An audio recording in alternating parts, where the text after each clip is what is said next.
Hi, and a very good morning to you. We are live on Saturday, the 14th of March, and welcome to the Secret to the Monopoly Board, how to lawfully recoup your signature credit energy webinar. Thank you so much for joining us today. And first, let me introduce myself. If this is your first time attending one of our presentations, because I know we've got so many new people who are coming on for the very first time. My name is Simone, and I'm the head of the Advocate Department. Now, lots of information is going to be shared, so make sure you've got a pen and paper ready so you can take plenty of notes as well. Now, for this particular presentation, it is being recorded, and there will be handouts available in the next few days. So if you want to rewatch again, then go back onto our platform.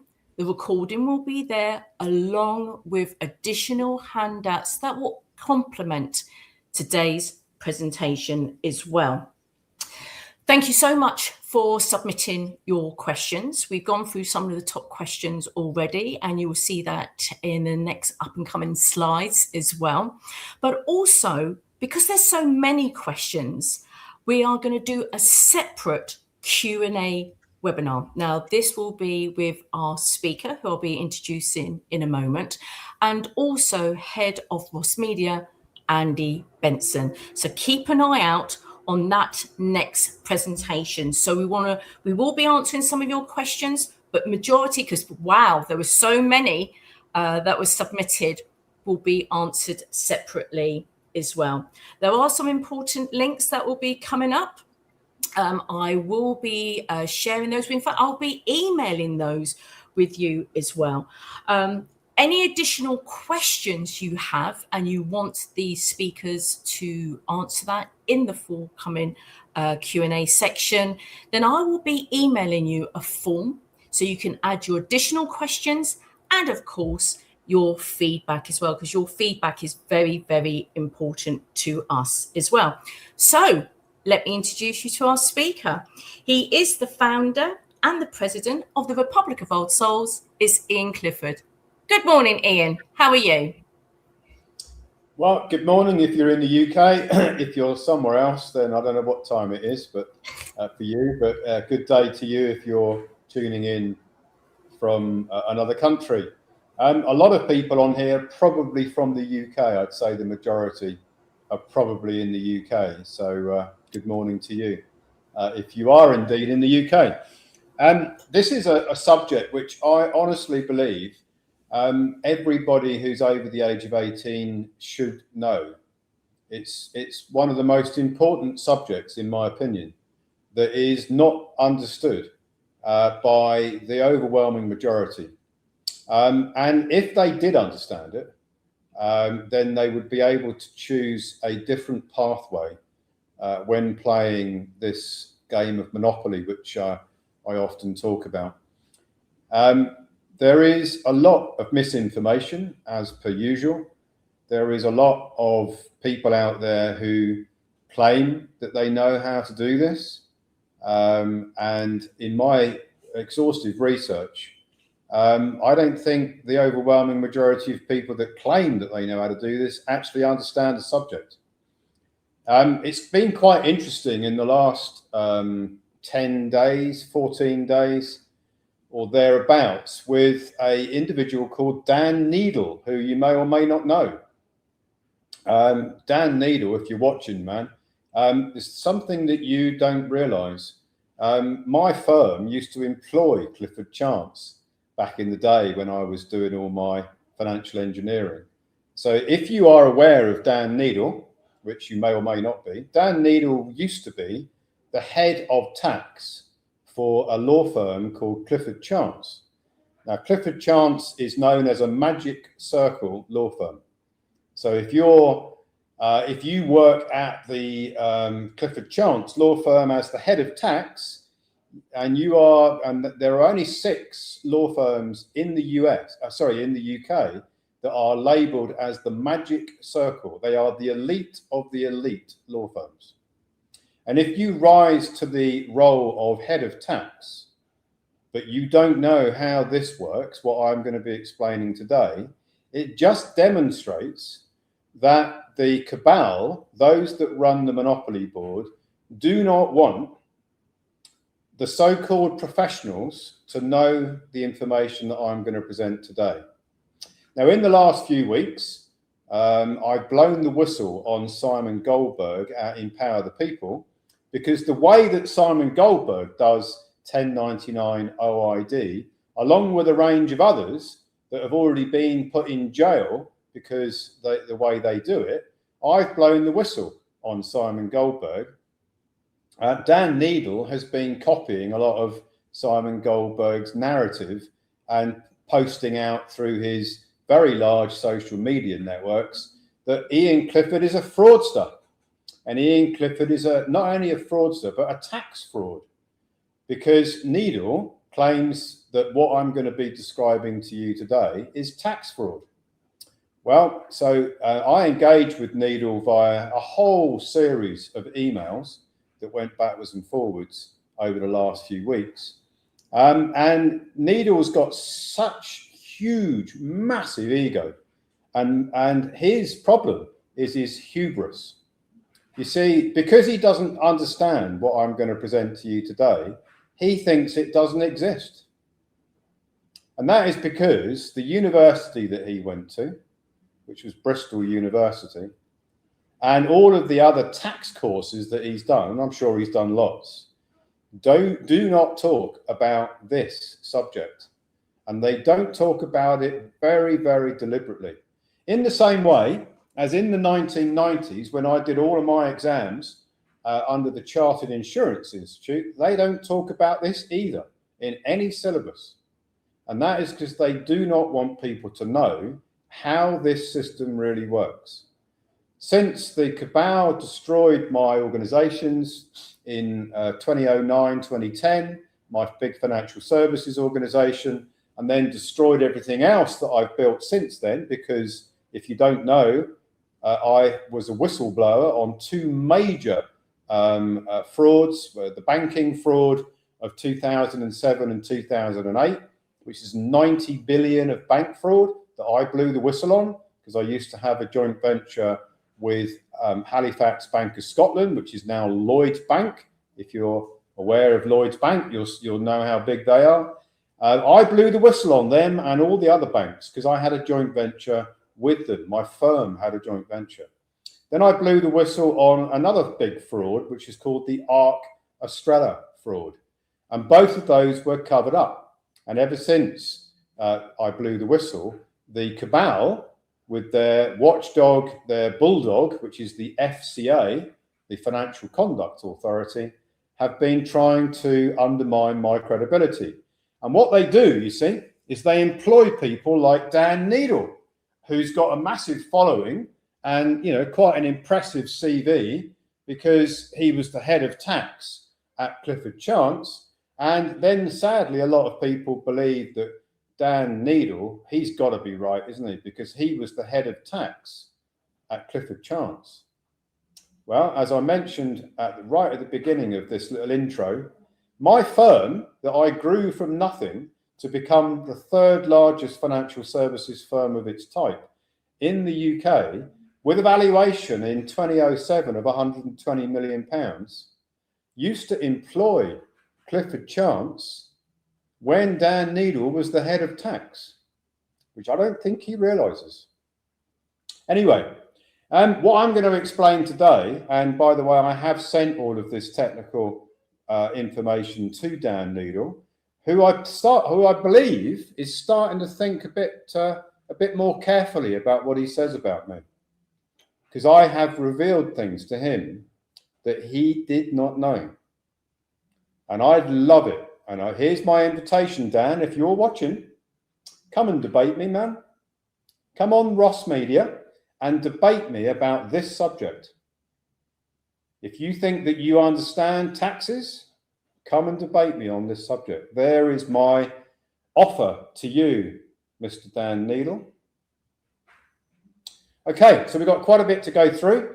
I wanted to say all that because there's been a lot of email traffic going backwards and forwards, where Dan Needle claims that he is going to destroy me because I am in his own words, I practice pseudo law. I'm a free man on the land, and I am a sovereign citizen, according to Dan Needle. There is also a tax fraud. And the only reason, according to Dan Needle, that I'm currently in North Cyprus is because I'm a tax fraud. That's his narrative. Come and talk to me about it, Dan, and I'll put you straight. Well, you already know the truth because I've already sent it all to you. Let's move it on.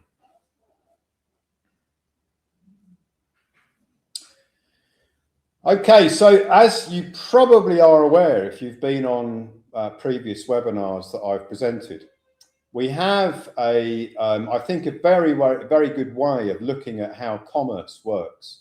The inventors of the game of Monopoly actually launched the game of Monopoly over 100 years ago to pretty much tell us how the commerce system works. We are the living men and women, the living soul, you might want to call, the energy. We never step onto the Monopoly board of commerce. It's impossible to step onto that Monopoly board because it is an artificial board. So when you realize that everything that is going on in commerce is going on between player pieces that go round and round the Monopoly board, and we are the players, the living men and women, the energy, the living soul, we are the players, and the pieces that go round the Monopoly board are what we, if we don't realize, we are often claiming that we are the player piece. And it's a trap, because we are not the player piece, we are the player. And it's only the player pieces that play in the game of commerce on the Monopoly board. And when you realize that, because if you don't realize that, it's very confusing. And so many people get it wrong and don't understand the fundamental reality that the living man, woman is not on this board, this Monopoly board and this game of commerce. But we are the agent. The living man and woman is an agent for the player piece. That is the trap. I've written technical papers on it. I'd love to debate lawyers. I'll debate anyone on my subjects, right? Because I've done exhaustive research, and I'm pretty sure that nobody will ever come and debate me and win, because they don't have complete research. If they do come and debate me on these things, they will realize that their research is incomplete. So when you realize that the player is the living man, woman, the player piece is this corporate construct, the birth certificate construct, which, by the way, is a banker. It is a banker, as confirmed in the Bills of Exchange Act of 1882. A body of persons is a banker. When you realize that the banker, you are representing a banker as its agent. Every time you make a bank payment, every time you sign up for a mortgage, a loan, a credit card, every time a nominee deducts taxes and pays them to tax offices, i.e. PAYE or utility bills, that energy that is being used to fund, let's just say fund, the expenses, let's call it expenses, that energy is a transference of your consciousness energy from the living soul onto this artificial Monopoly board. And it's transferred via the banker, which is the person that we have been tricked and trapped into believing that the person, the birth certificate construct, is actually us. And it isn't us at all. It is just an artificial construct, like every other artificial construct on the Monopoly board of commerce. So when you really get all of what I've just said, when you really deeply comprehend it, then everything else that I'm going to present today will start to make some sense. But if you don't have the foundation knowledge, you might as well just switch off the webinar now, because everything else I'm going to tell you is just going to confuse you. Next slide.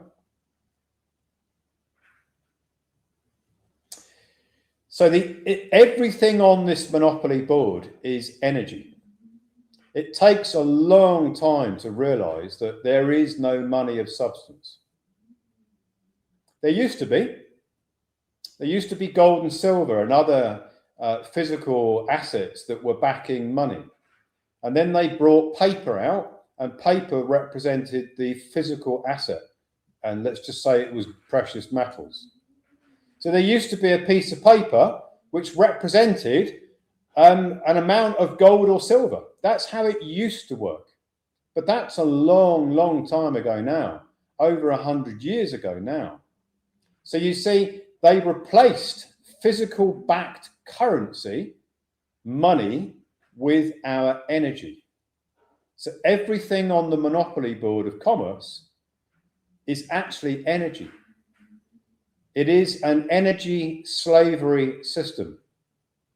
We transfer our energy onto the monopoly board through the person, which is a banker, the birth certificate construct. And that banker is perpetually issuing negotiable instruments, securities, promises to pay in the future, backed by the energy of the living man or woman. So everything on the monopoly board, which is labeled as debt, is actually energy. The whole system runs on debt, which is energy. If we didn't sign anything, if we never signed anything or never made a promise to pay in the future, there would be no debt on the monopoly board. But there also wouldn't be any commerce, because you can't do commerce unless you are issuing promises to pay. And those promises to pay are debt. So the whole monopoly board is debt. When they say, oh, you know, some politician says, yeah, vote for me and I'll reduce the deficit in the country, it's complete bullshit. How can you reduce the debt with more debt? It's like saying, give me some more petrol and I'll pour it on the fire to put the fire out. It's that ridiculous. You cannot reduce the deficit with more debt, because the only thing on the monopoly board is debt.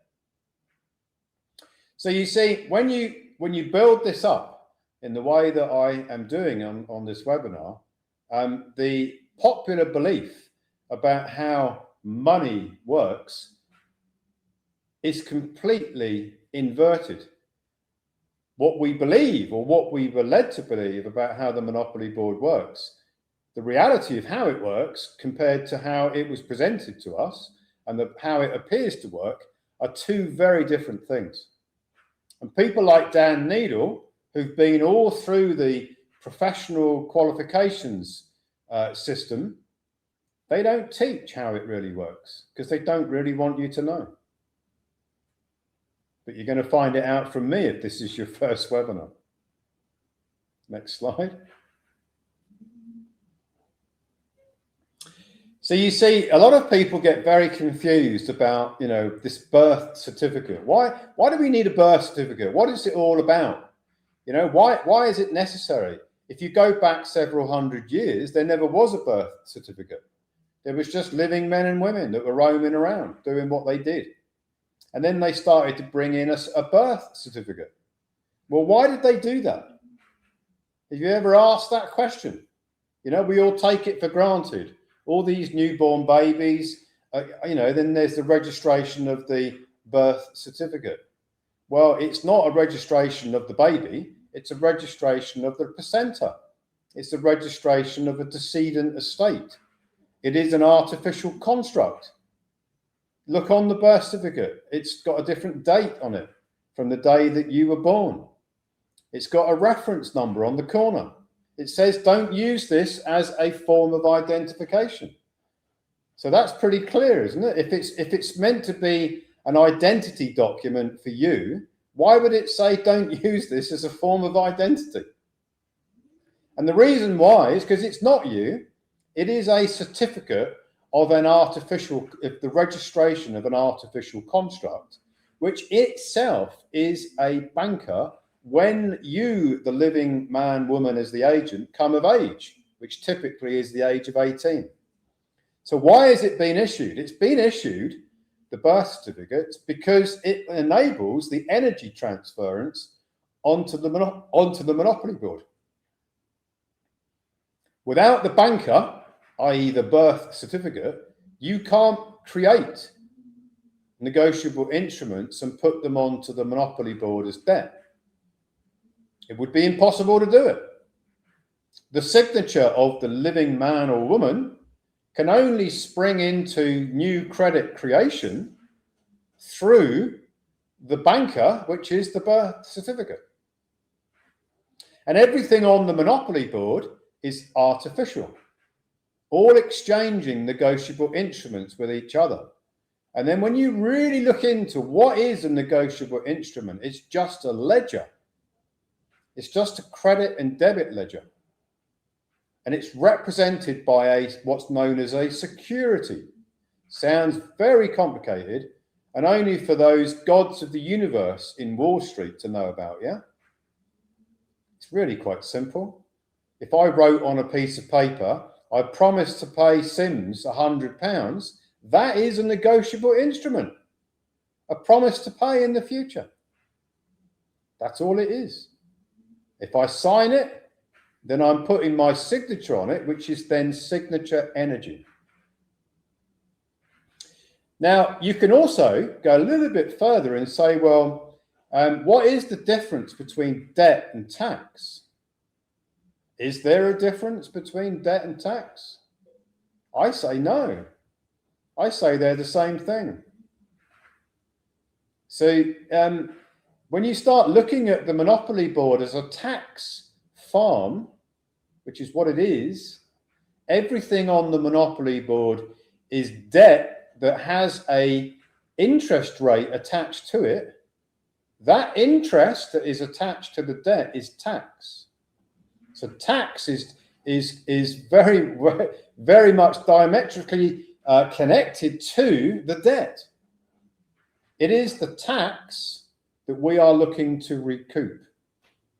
That is what we are looking to recoup. We're not recouping the debt, we're recouping the tax paid on the debt. That'll become clearer as we go through this webinar. Next slide.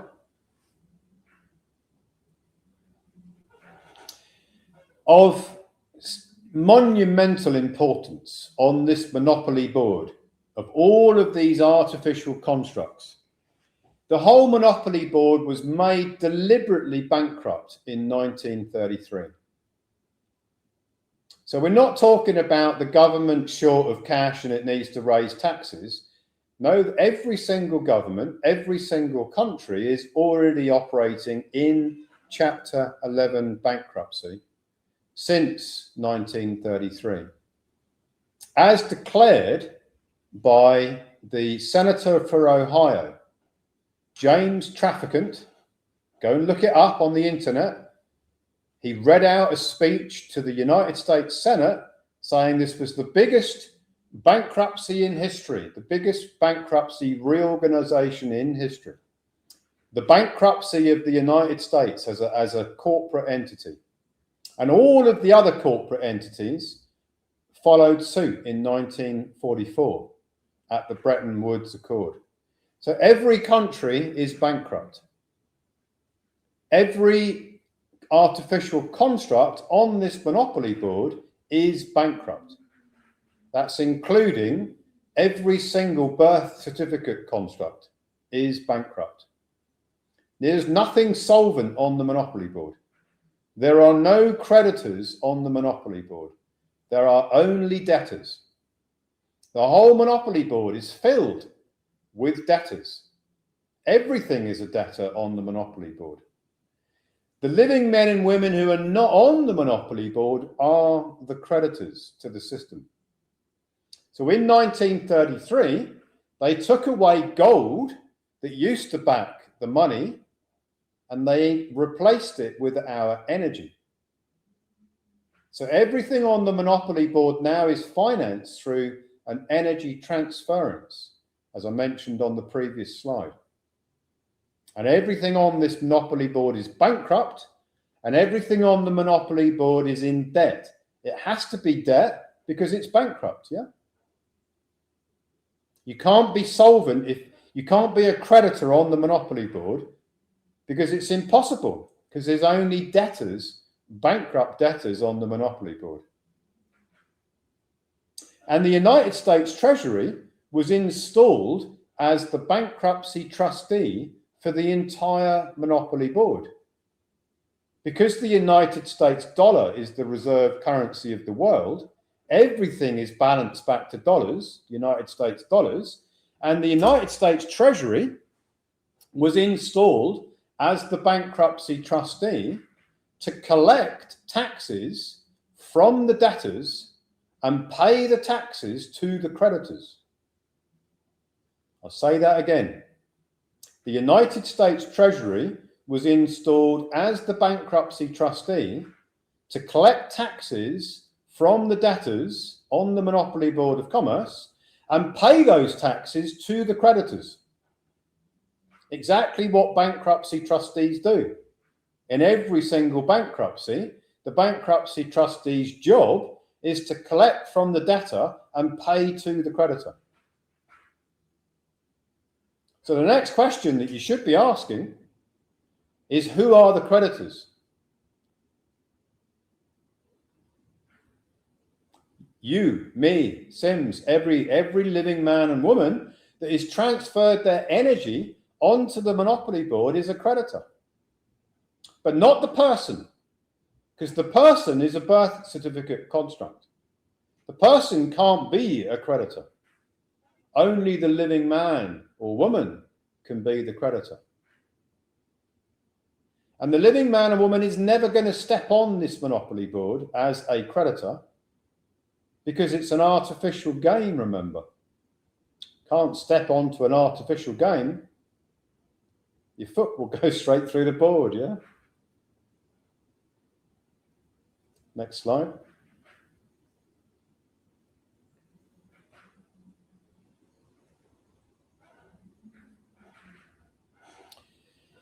So you see, there used to be substance backing what we all call as money. There used to be gold and silver. You used to be able to go into the bank and say, here's my banknote, give me the equivalent in gold. And the bank would have to do it many years ago. Do you fancy going into the bank on Monday and asking them to give you something of substance for your banknotes? They wouldn't even know what you were talking about.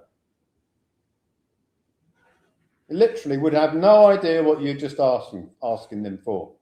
Because people that work in banks, do you think they understand banking? Absolutely, do they not understand banking? It's only the ones right at the very top who understand banking. Even people like Dan Needle, who was the head of tax at this prestigious law firm, doesn't understand banking, doesn't understand taxes. So what chances are there of somebody in the local branch understanding it is next to zero, I'd say, yeah? So you see, you can't pay anything if there is no money. Now that takes ages to get that in your head, right? How can you not pay for things? Surely you must be able to pay for things because we get bills. We've got to pay the bills, yeah? Somebody, I owe that guy money, so I'm going to go and pay him. Well, what are you going to pay him with? You can't pay him with money because there is no money of substance. You can only pay whoever is the alleged creditor of the bill with something called a negotiable instrument. That negotiable instrument is a brand new issue. Security, promise to pay in the future. You're not paying from existing negotiable instruments, you're creating a new one. And it's not you that creates it as such. because you are a living soul. It's your energy that goes through the body corporate birth certificate construct, the banker. And the banker on the monopoly board issues a negotiable instrument that is then transferred to whoever it is who claims that they are owed money, yeah? But they don't get any money. They just get a credit in their bank account of a negotiable instrument. Because you can't pay anything because there is no money to pay it with. There is only negotiable instruments, new issue negotiable instruments. And you see, you might be asking the question, why would they withdraw the money and give us these Federal Reserve notes to use, these negotiable instruments? And there's only one answer that makes any sense. And that is because they have created a modern slavery system where the living men and women own nothing, zero. It doesn't matter how many houses, how many cars, how many luxury this, that, and the others, boats, planes that they think that they actually have zero. Why? Because there's no money to buy anything, and everything that they think they own is actually registered to the creditors, the other creditors on the monopoly board. And they actually own nothing. Take the richest man or woman in the world, and they have zero wealth. Zero. And they will never believe you. Oh no, I've got all this stuff. Really? Show me the legal title, can you? You can't do it. Never have the legal title. Show me that you paid for all these things that you claim are yours with money. You can't do it, can you? Because there is no money to buy anything. There is only promises to pay in the future in an artificial game where it appears that all these things are real, when in fact they're just equitable titles and it's all artificial. You see the illusion? You see the trick? If they told the entire world, oh, by the way, there is no money and you're all slaves to the system, and here's how it works, do you think the slaves would like it? I don't think they would like it, which is why they don't want people to know. Which is why people like Dan Needle, who's supposed to be a top professional, doesn't know, because they won't even teach the top professionals how it works. Just in case someone like me actually spills the beans. Oh my God, you can't have people like me talking about the truth and reality of the slavery system, can you? Because then the slaves might rise up and want to do something about it. So you have to suppress this information. And what's the best way to do that is to destroy the teller's reputation. So I'm a teller of the truth, yeah? And yet they destroy my reputation all the time because they don't like me telling the truth. And unfortunately, the majority that are out there listening to these blogs and reading these social media posts and websites and all the other things that are blogged about me, the majority believe it. You know why they believe it? Because they have a slave's mindset. I don't want to work with slaves. I want to work with those that understand the monopoly board. Next slide. Now you see, people like Professor Richard Werner, who did 16 years of study into how banking works. And he wrote in early 2000s, The Princes of the Yen, which is a book all about ex-nihilo credit creation and how the Japanese economy really works, yeah? And he couldn't even get his book published outside of Japan. And the CIA had a meeting with him once and told him not to push this message around too much, because there might be some consequences for him. In 2023, when I started talking about abandoned credit recoupment, they sent 13 police to my door and arrested me. I wonder why. In their entrapment by design. So you see, there's a bit of a theme going on, isn't there? But you see, Professor Richard Werner is 100% right in his research papers that took him 16 years of research to come up with the conclusion that there is no money, that the banks create ex nihilo credit off the back of your signature. It's all in his research papers, as confirmed by the Bank of England in Money in the Modern Economy, as confirmed by the Federal Reserve in Modern Money Mechanics, as confirmed in so many other research papers. And yet people like Dan Needle won't even know that those papers exist, because they don't put those papers in the syllabus when you go into university.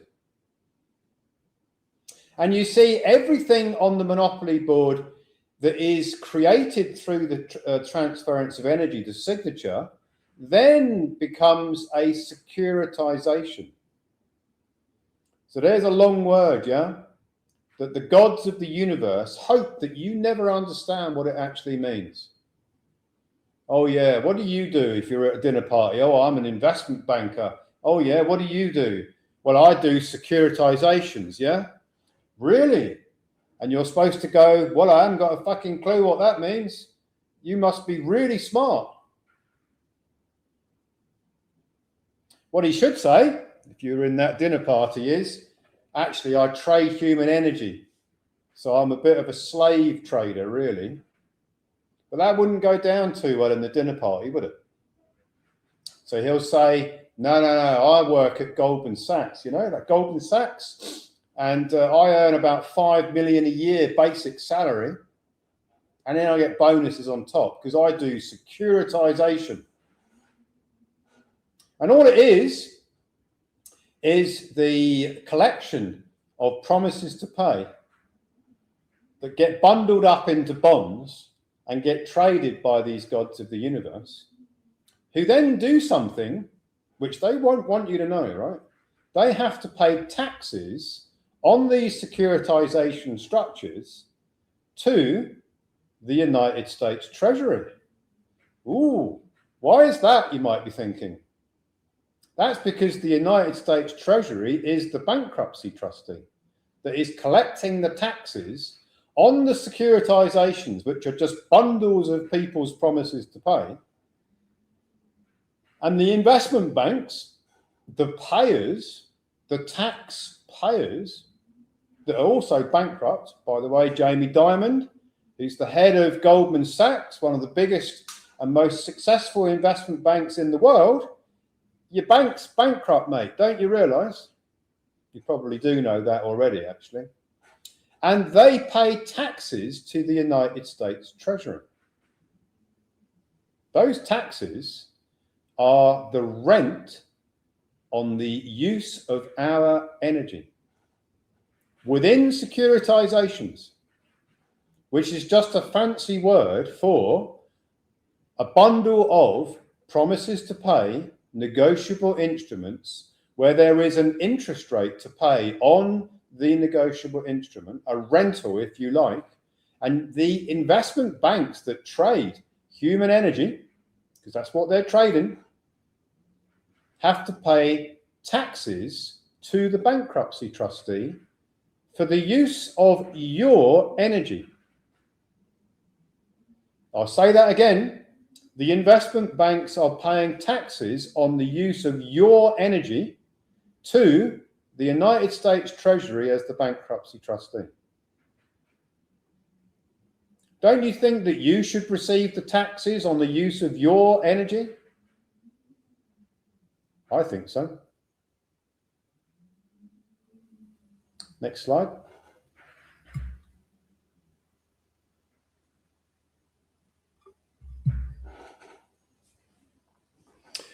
So how does this energy get on the monopoly board? Well, we've established that the person, the birth certificate construct, when it issues a negotiable instrument, that's the creation of a promise to pay in the future, and that has to go onto the monopoly board through a bank, because the banks have been given the ability to convert these promises to pay into currency, yeah? And they create a ledger. When you go into a bank and you say, I want to transfer some money into my account, or I want to get a mortgage or a loan or a credit card, and you sign something to either transfer funds into your account or get a mortgage, loan or credit card, the bank will treat that as a deposit. Okay, so if you go into another dinner party and it was filled with bankers, and you said, oh, what do you do? Oh, we're all bankers here, don't you know? We're that, you know, we're really smart bankers, yeah? Okay. Where do you get the money from that you lend out to people? Oh, well, that's easy to answer, they'll say. We take deposits. Really? Where do you get those from? Well, we get them from the customers who open accounts with us, yeah? Yeah, that sounds like really obvious, yeah? What they don't explain to you, because they don't even know it themselves, is that those deposits are promises to pay in the future. They're not transfers from some other account. They're just promises to pay in the future. So they're not lying to you when they say we lend out deposits, but they don't tell you how the deposits spring into existence, which is just the signature that creates the deposit. They don't tell you that bit because they probably don't know that bit. So they're actually right when they say we lend out deposits, but they don't tell you how it works. And they also don't tell you that they are operating as a nominee for you. You see, you as the living man and woman are the beneficiary, the creditor, yeah? But they don't tell you that what they're actually doing, the bankers don't tell you this, is they are operating as a fiduciary, a trustee, a nominee for you. They don't want you to know that they're actually looking after your energy, because that's what you've transferred onto the monopoly board, yeah? So all the banks are operating as nominees. And when you get a mortgage, loan or a credit card and you sign something, your signature creates a deposit, which is an asset. The bankers say, thank you for that deposit. We will match it on the other side of our balance sheet with a liability. This asset goes away, and this debt stays on the monopoly board. That's your world debt. And then the nominees have to pay tax on the use of your energy. And ultimately, that's the investment banks that are paying the taxes, because the other banks that you probably interact with, they sell these debt instruments here to the investment banks. And the investment banks then have to pay taxes to the United States Treasury on the use of your energy. And we'll see it in a minute as we go through the slides. So you see, the banks are all operating as nominees for who? For you as the creditor. But they don't tell you that. It doesn't say on the account opening form, oh, by the way, we as bankers are just looking after your energy, and you can go and recoup the taxes on it if you go and have a word with Ian. They don't tell you that, do they? Because they don't want you to know, because they don't even know themselves. Next slide.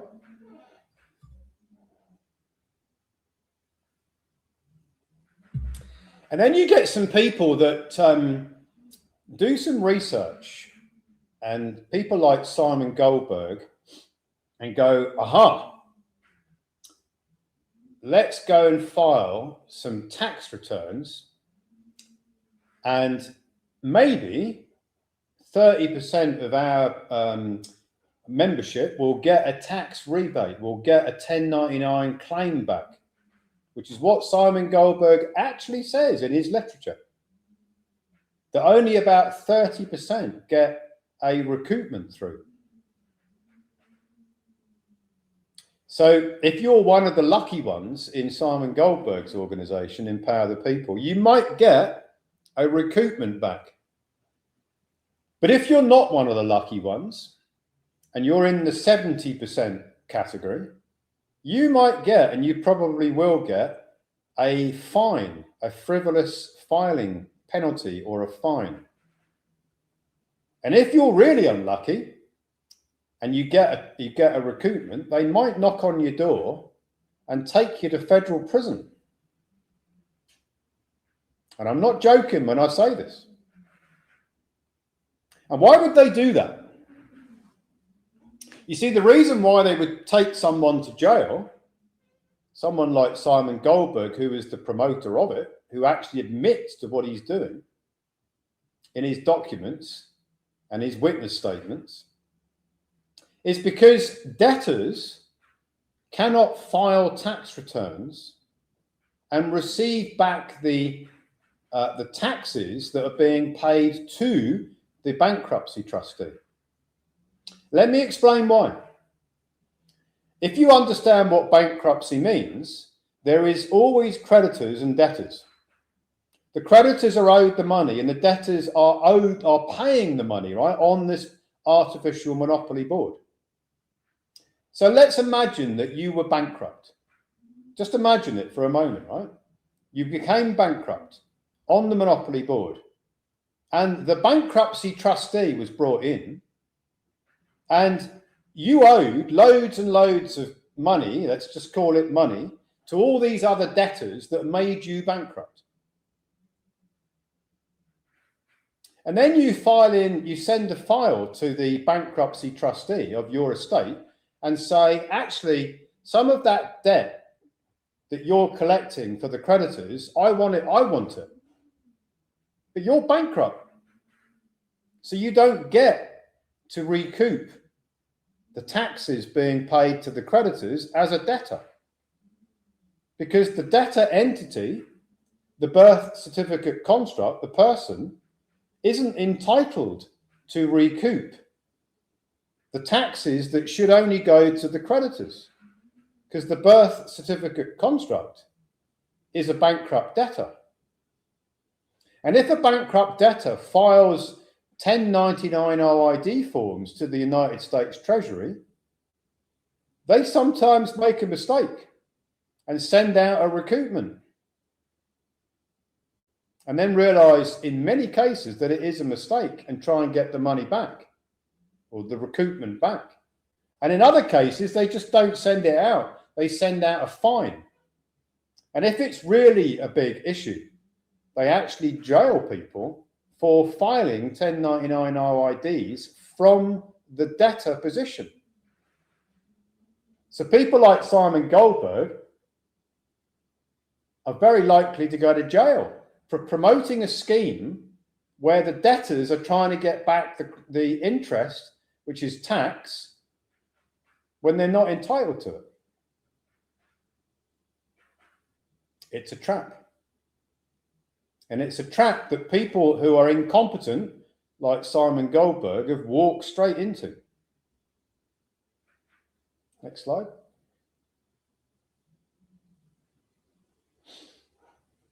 And here it is.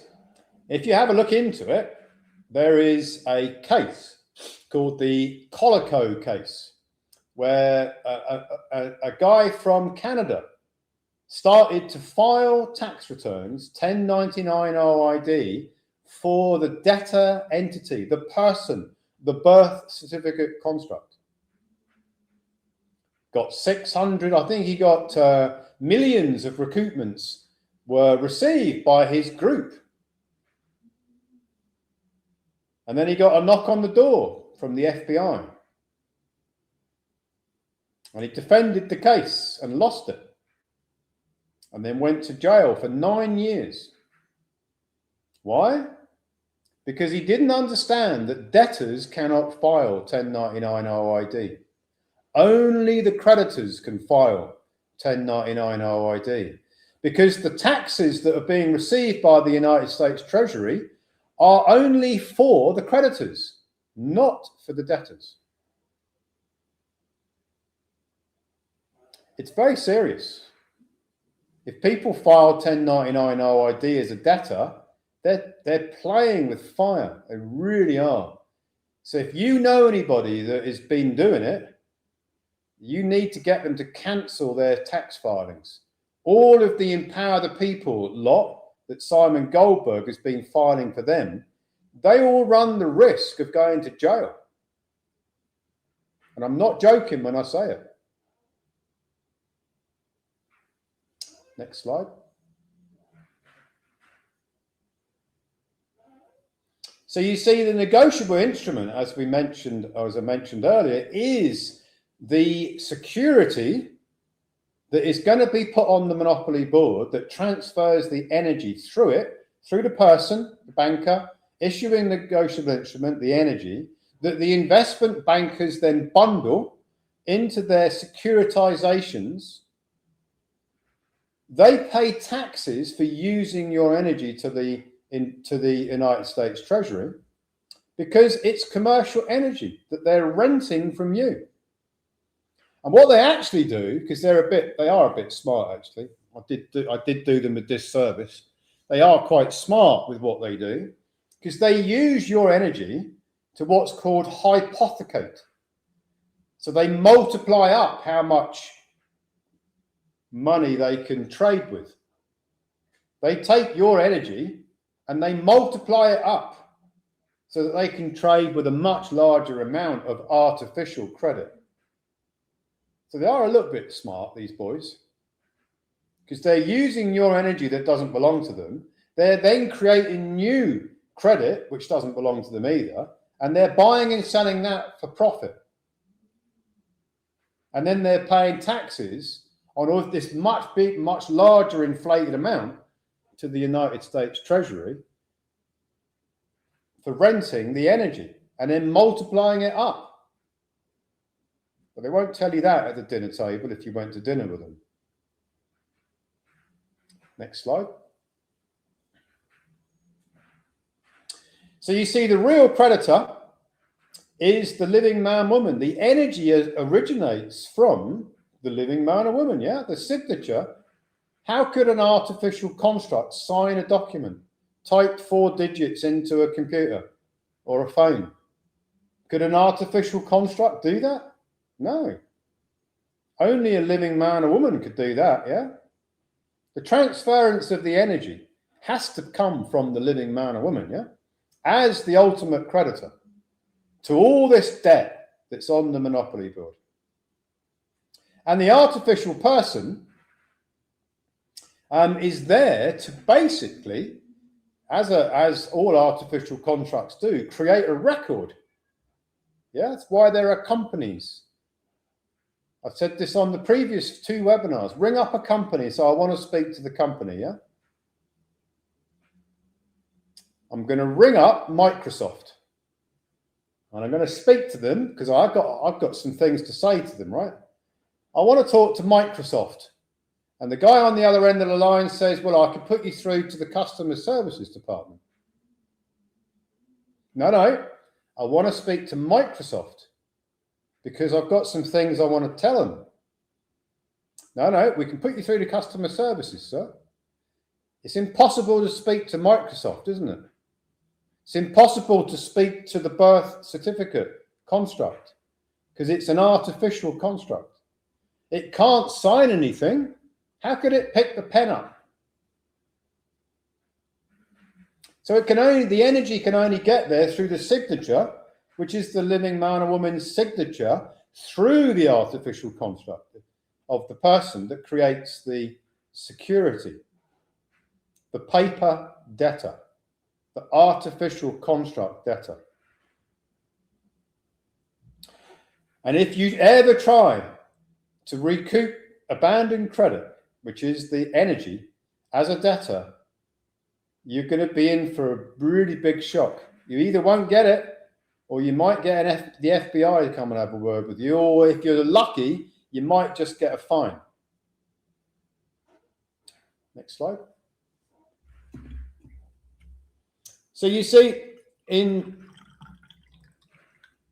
2024, when I was doing even more research on how this monopoly board works,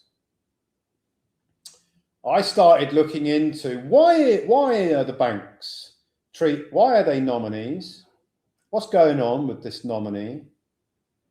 And the more I looked into it, the more I realized that the secret to recoupment of abandoned credit was to create a nominee structure and put it on the monopoly board and use that nominee structure that represents the living man or woman, the soul, the creditor, the actual creator of the signature, and then recoup through that artificial construct nominee, which you can put on the monopoly board. So what is that? That is a trust structure. It's an international trust.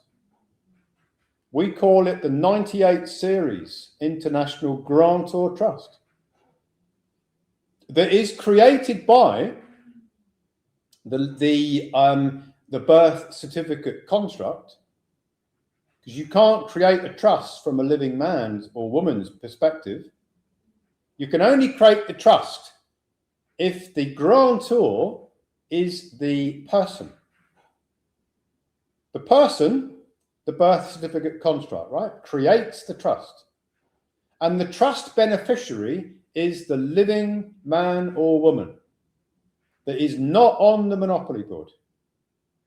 The trust is on the monopoly board, and so is the grantor of the trust. The creator of the trust is the grantor. The living man or woman can't go on the monopoly board, yeah? We've established that earlier on. Only artificial constructs can play on the monopoly board. So the grantor trust is a nominee for the living man or woman that is not on the monopoly board. The artificial construct of the 98 Series Grantor Trust files a 1099 OID as the holder in due course. The real creditor, or representing the real creditor, which is the living man or woman that is not on the monopoly board. This is so crucial. When I realized that that was the way to do it, it was more than a eureka moment for me, because I understood the significance of what I had discovered through triangulation, through research, through joining the dots up. The 98 Series Grantor Trust files the 1099 OID as the holder in due course of the credit which the monopoly board debtors are using, the investment banks are using the energy. They pay taxes to use the energy to the United States Treasury. So if a true creditor that is being represented by a grantor trust files a 1099 OID, the United States Treasury has to pay the taxes that they have already received to the grantor trust as the holder in due course nominee that is basically representing the beneficiary, which is the living man or woman. That is how you get back the taxes from the bankruptcy trustee, by creation of a nominee. The same way, by the way, as the credit entered the monopoly board. It enters through nominees, you take it back through nominees. Nominee is the secret to recoupment. Without a nominee to recoup through, you could end up in jail. Simple as that. Next slide.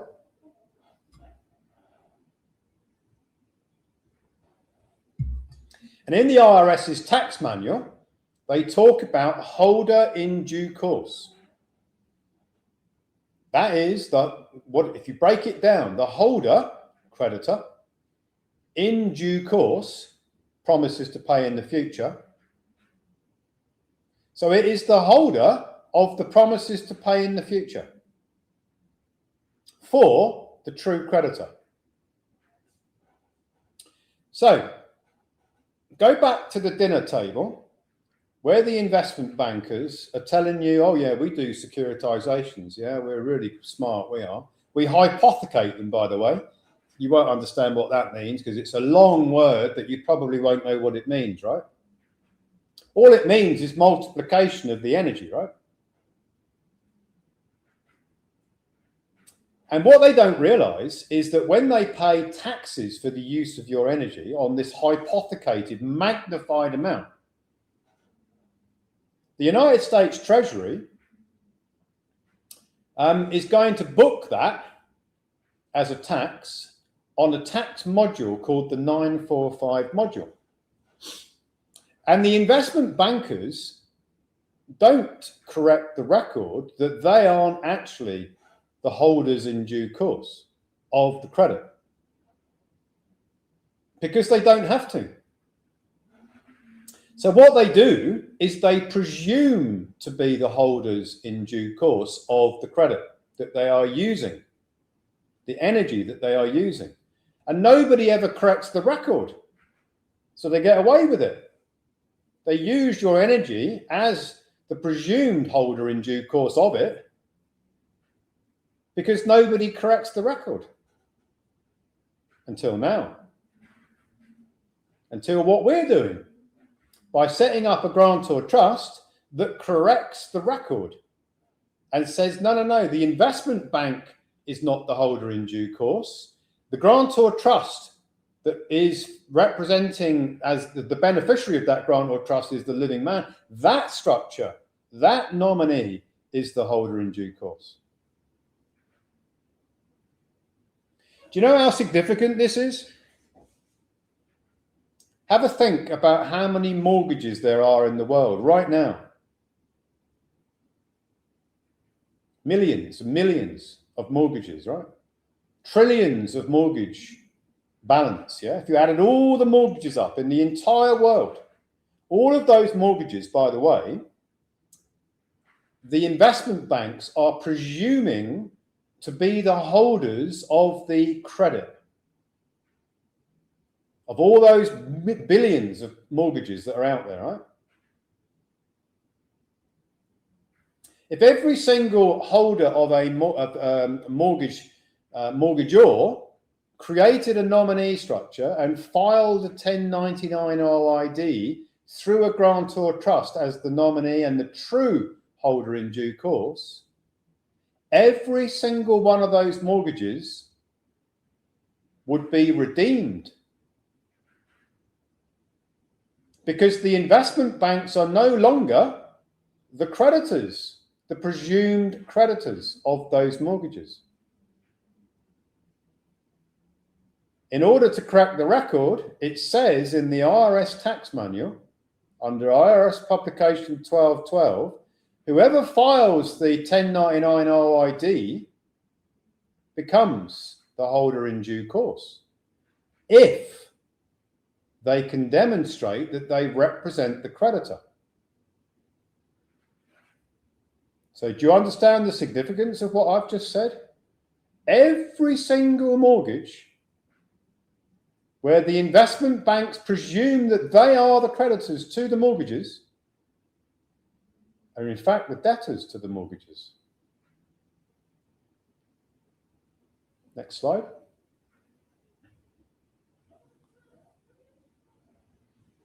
And it's all here. IRS publication 1212. Now, when we presented this last time, and we started taking questions. We started taking questions exactly at 12:12. The time, 12:12. It was quite uncanny. It's got to mean something, right? They tell you what to do in IRS publication 12:12, but hardly anybody understands what they actually mean by the words that they use. I must have read it 100 times because I knew that somewhere in here it's going to tell us the secret that they don't want us to know, right? This is where I got nominee from. Because I kept reading it thinking it doesn't make any sense. Until I realized that they were talking about the nominees. Next slide.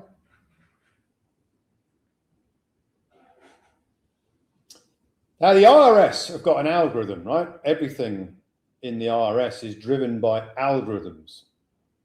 So let's suppose that 1 million people turn up and they want to recoup their abandoned credit, the taxes on their energy, right? And 1 million of them turn up and create a grantor trust. So there's 1 million grantor trusts, and they're all going to file tax returns to the United States Treasury through their grantor trust, all done correctly. 1 million grantor trust 1099 OIDs, and each one of them is $100,000 in what they're trying to recoup. So now multiply 1 million by 100,000. Because that's the amount of tax that they're trying to recoup from the United States Treasury. Not from the Treasury, from the investment banks, the payers of the taxes on that abandoned credit, that the energy that they're renting, right? Get a calculator out if there's enough zeros. It's a huge amount. It runs into billions, right? So what the IRS do is they say, okay, fine. We are collecting these taxes from the payers, the investment bank's payers, and we can only pay out what we've collected, yeah?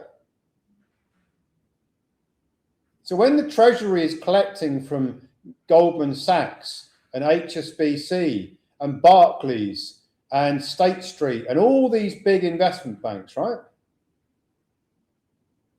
If you try and recoup more than they've collected, than the Treasury has collected from the taxpayers, which is the investment banks, they can't pay it out, can they? They can't pay you if you're one of the grantor trust beneficiaries if there isn't sufficient that's been paid into the Treasury. So the IRS runs an algorithm to make sure that they've got enough taxes that have been received from the payers to pay out the nominee creditors, i.e. the grantor trust. And if there isn't enough, they can't pay it out, can they, until they're instructed to transfer additional taxes to that module. So they run an algorithm, which is the 810 algorithm, that checks to make sure that the amount of recoupments that have been put in do not exceed the amount of taxes that is being received on each of the payers' 945 tax module returns. Next slide. And this is what it is. There is an algorithmic program in there that looks to match. Has the amount of taxes collected, does it exceed the amount of the claims that we've got from these grantor trusts? If the answer is yes, we can't pay it out. If the taxes exceed the amount of the claims, we can pay it out. If it doesn't exceed the amount of the claims, they can't pay it out. If you were on Telegram earlier, I recorded an 8-minute video about this where I explained it. And I published a document on it yesterday. So if you're not in our Telegram channel, get in there because I published some interesting stuff in there. Next slide. Now you see this, I researched this a couple of days ago.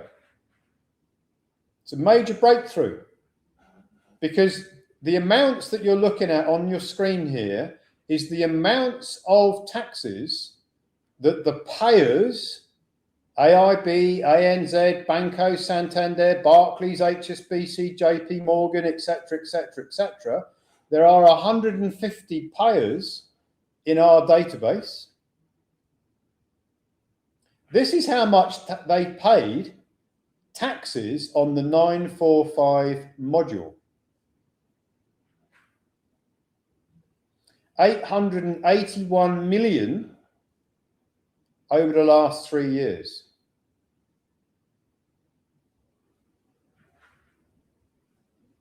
So I had a question last weekend from a guy I met up with who's been involved in our organization, our community for a few years. And he said, Ian, I think what you're doing is very dangerous. I said, oh yeah, why is that? He said, well, if everyone in the world recouped their abandoned credit, the whole system would fall apart. I said, yeah, you're probably right. But not everybody in the world can recoup their abandoned credit through tax recoupment, because there isn't enough taxes to cover everybody's abandoned credit recoupment, is there? Of course, he didn't know what I was talking about because he doesn't understand the subject. You can't recoup the taxes unless they've been paid. Yeah, it's pretty simple to understand. So in the last 3 years, the maximum, unless you transfer additional tax onto the 945 module of recoupments, is 881 million. That doesn't mean you can't recoup more than that, but you'd have to transfer more tax onto that module to recoup more than that. Because if you try and recoup more than the taxpayers paid in, the IRS can't pay you out, can they? I hope you're understanding this because it's pretty fundamental. But it doesn't mean that the taxpayer, you can't recoup more than they paid in, because this isn't all of their taxes. This is just one tax module. All of the investment banks pay what they call non-farm payroll. Stick that in internet and you'll find out what I'm talking about. Non-farm payroll. There's a lot more taxes being paid than this. So if there isn't enough on the 945 module return, your trustee can command the IRS to take taxes from another tax module and put it on the 945 module so that it equals the amount of taxes that you are trying to recoup through your 98 grant or trust.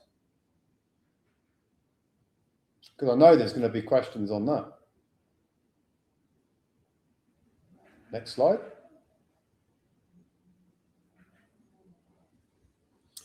And this is how you do it. It's called a cross-module transfer. You see, the holder in due course, the grantor trust, who is representing the true creditor, has a right in law to recoup the abandoned credit, only up to the limit of the taxes paid by the taxpayers. All of the taxes, not just the 945 tax module taxes, all of the taxes.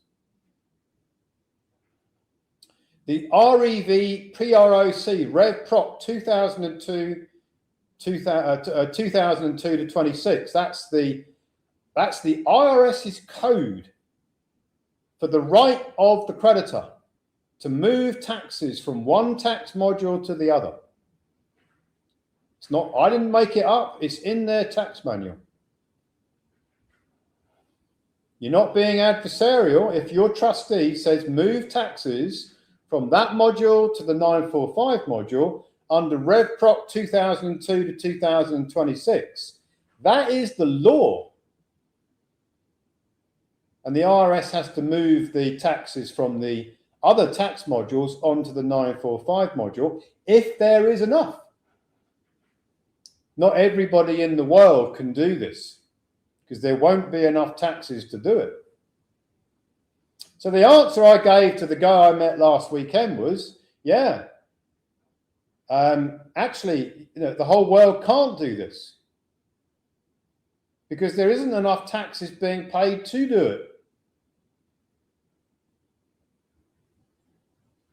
So if you're not already doing this, you might want to start. Because I'm telling you, as soon as we deliver on this, and we have had checks delivered before, and remember Lisa Griffin, who was the head of tax for us, she got her recoupments in 2025. When people start receiving recoupments, there's going to be a floodgate opening. And you might not be able to get your recoupments because there might not be enough taxes paid in. I hope you're understanding what I mean, if you're not already doing this. Next slide. I had to put this in here because I've been doing a lot of work recently on helping people who have got a mortgage foreclosure problem. I presented this a couple of weekends ago. You see, people who've got a mortgage foreclosure problem invariably don't understand what the Achilles heel is of the whole system. The Achilles heel of all the mortgages, every single one of them, is that the investment bank that is holding the security in these securitization bundles that they put together,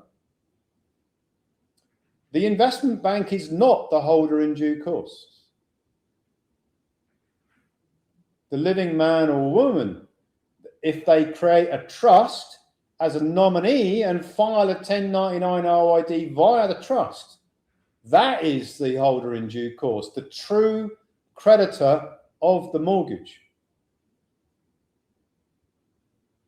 And under the Indentured Trustee Act of 1939, interesting, only a few years after the bankruptcy of the United States.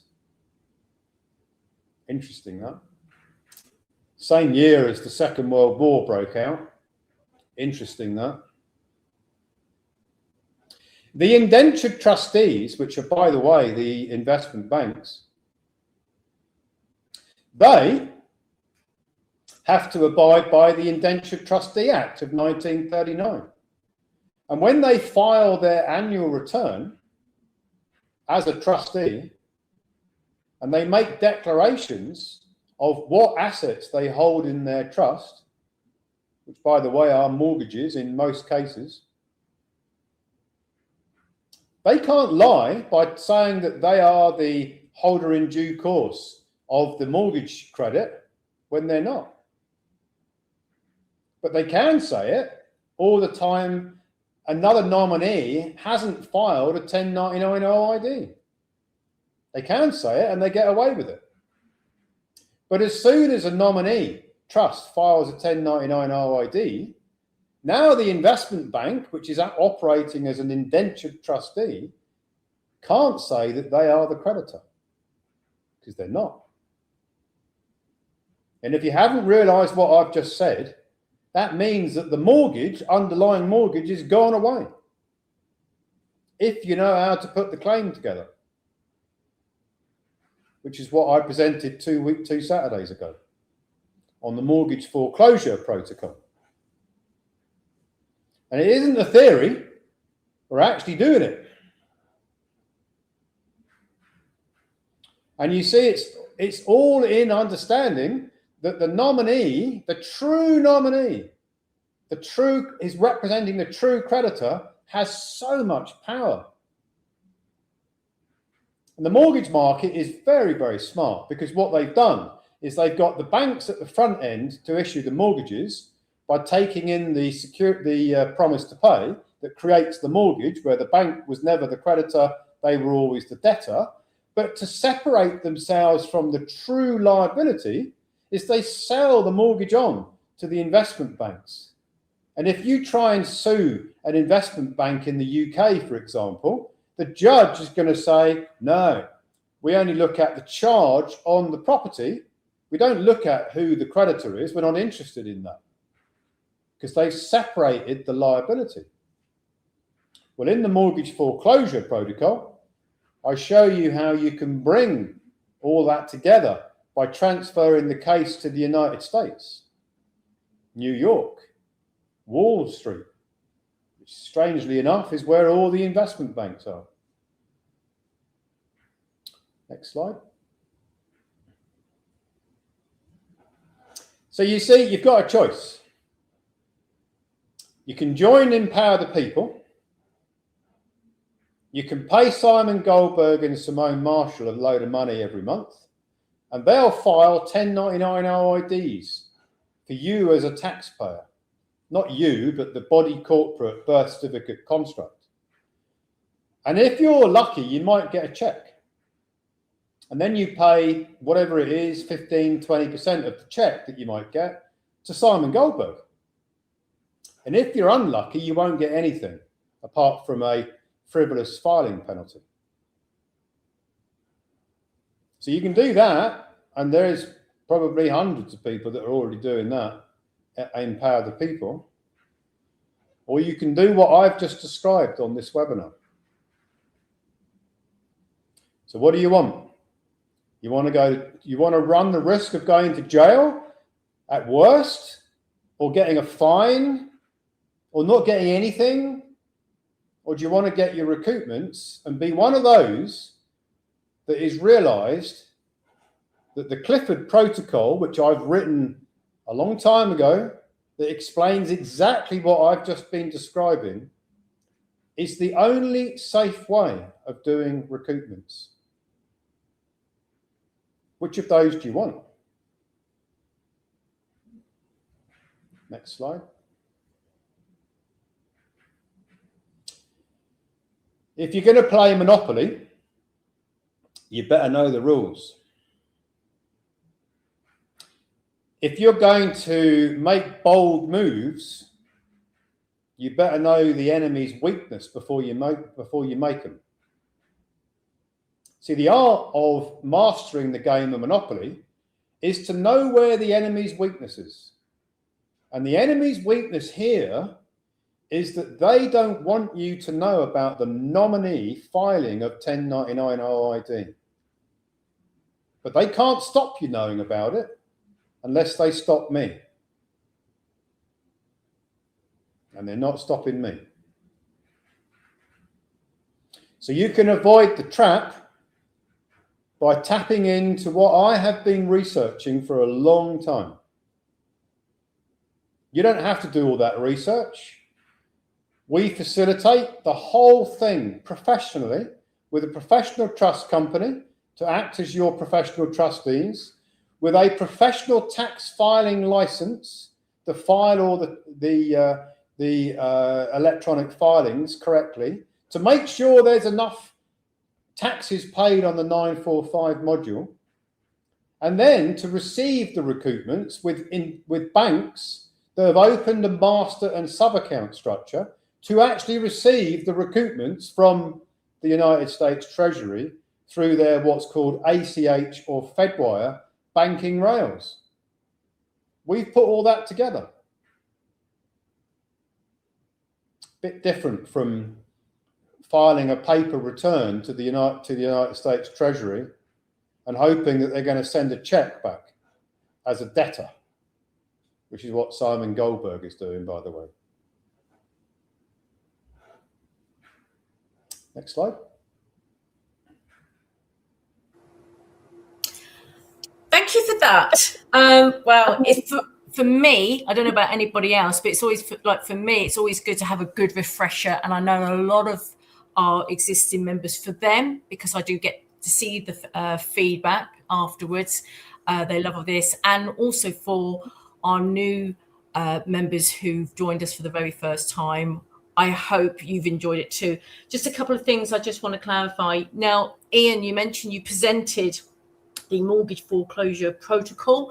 If anybody wants to see that recording, it's available on our platform. So if you go on the left-hand side menu, it says on demand. It's all there. Just search in the search bar and type in mortgage foreclosure. Just one other thing I just want to clarify, in case some people might get a little bit confused. I know the name Simone is not very popular, but I am not Simone Marshall, just in case if there's some confusion because you brought up Simone Marshall and they're thinking, well, we've got a Simone on here. Is that her? Just, confusion. I am not Simone Marshall, just for the record. Right. Okay. Are you ready for the questions, Ian? Let's rock and roll and go straight in them. So question number 1. If the living man or woman cannot step onto the Monopoly board, how does the 98 series International Grantor Trust serve as a valid bridge between the private and the public jurisdictions without compromising the individual status? Well, the private is where the living is, you see. That's the living man, woman, the soul. That's the private. And that's the realm of the real. It's real, yeah, substance, yeah. And the public is the Monopoly board, the artificial constructs. So how do you navigate on the Monopoly board? Well, you put a nominee on there. And the nominee, a trust structure, with the beneficiary as the living man, woman is the beneficiary of that artificial construct. Nominee, yeah, the banks are operating as nominees. For who? For you. Your 98 Grantor Trust is operating as a nominee for you. So what you've done is you put a new piece on the Monopoly board that is a nominee that can truthfully file the 1099 OID without ever stepping on the board. So you've moved, you basically, you put a new piece on the board, which is the Grantor Trust.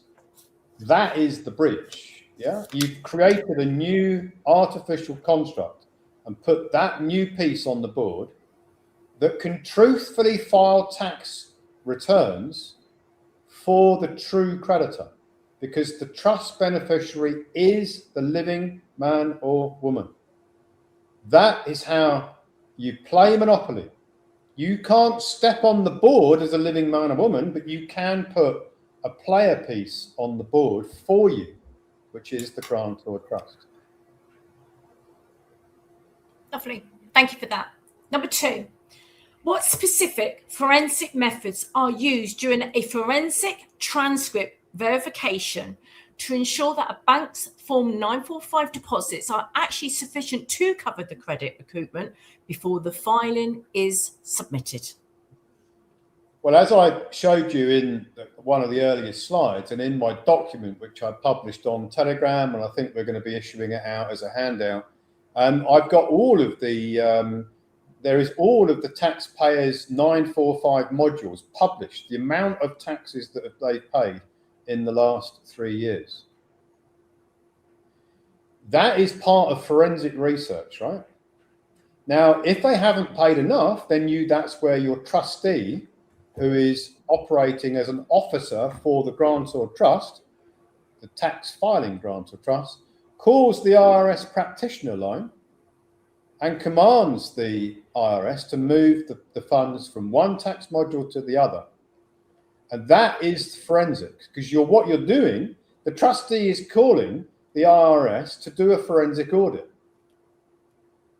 with the standing as representing the holder in due course, which is the Grantor Trust, for the true creditor, which is the living man, woman. So you're not ringing up the IRS saying, hey, would you mind just telling me something here? You're ringing up saying the credit is due to this trust as the holder in due course, as you already know because you've got the 1099 OID. I want you to move funds from this module to that one so that we can recoup this abounding credit. How much is on the other tax modules that you're holding for the taxpayer? That's the forensic audit. It's the call to the IRS if there isn't sufficient on the payer's 945 tax return. Right, thank you so much. Question 3. How does the Clifford Protocol specifically address the status trap that typically leads the IRS to flag the 1099 OID filing as frivolous or identity theft? Well, when the grantor trust files the tax returns with the Treasury through the electronic filing, the Treasury is already aware that the grantor trust has been set up as a nominee. They know who the grantor is. They know who the beneficiaries are. Yeah?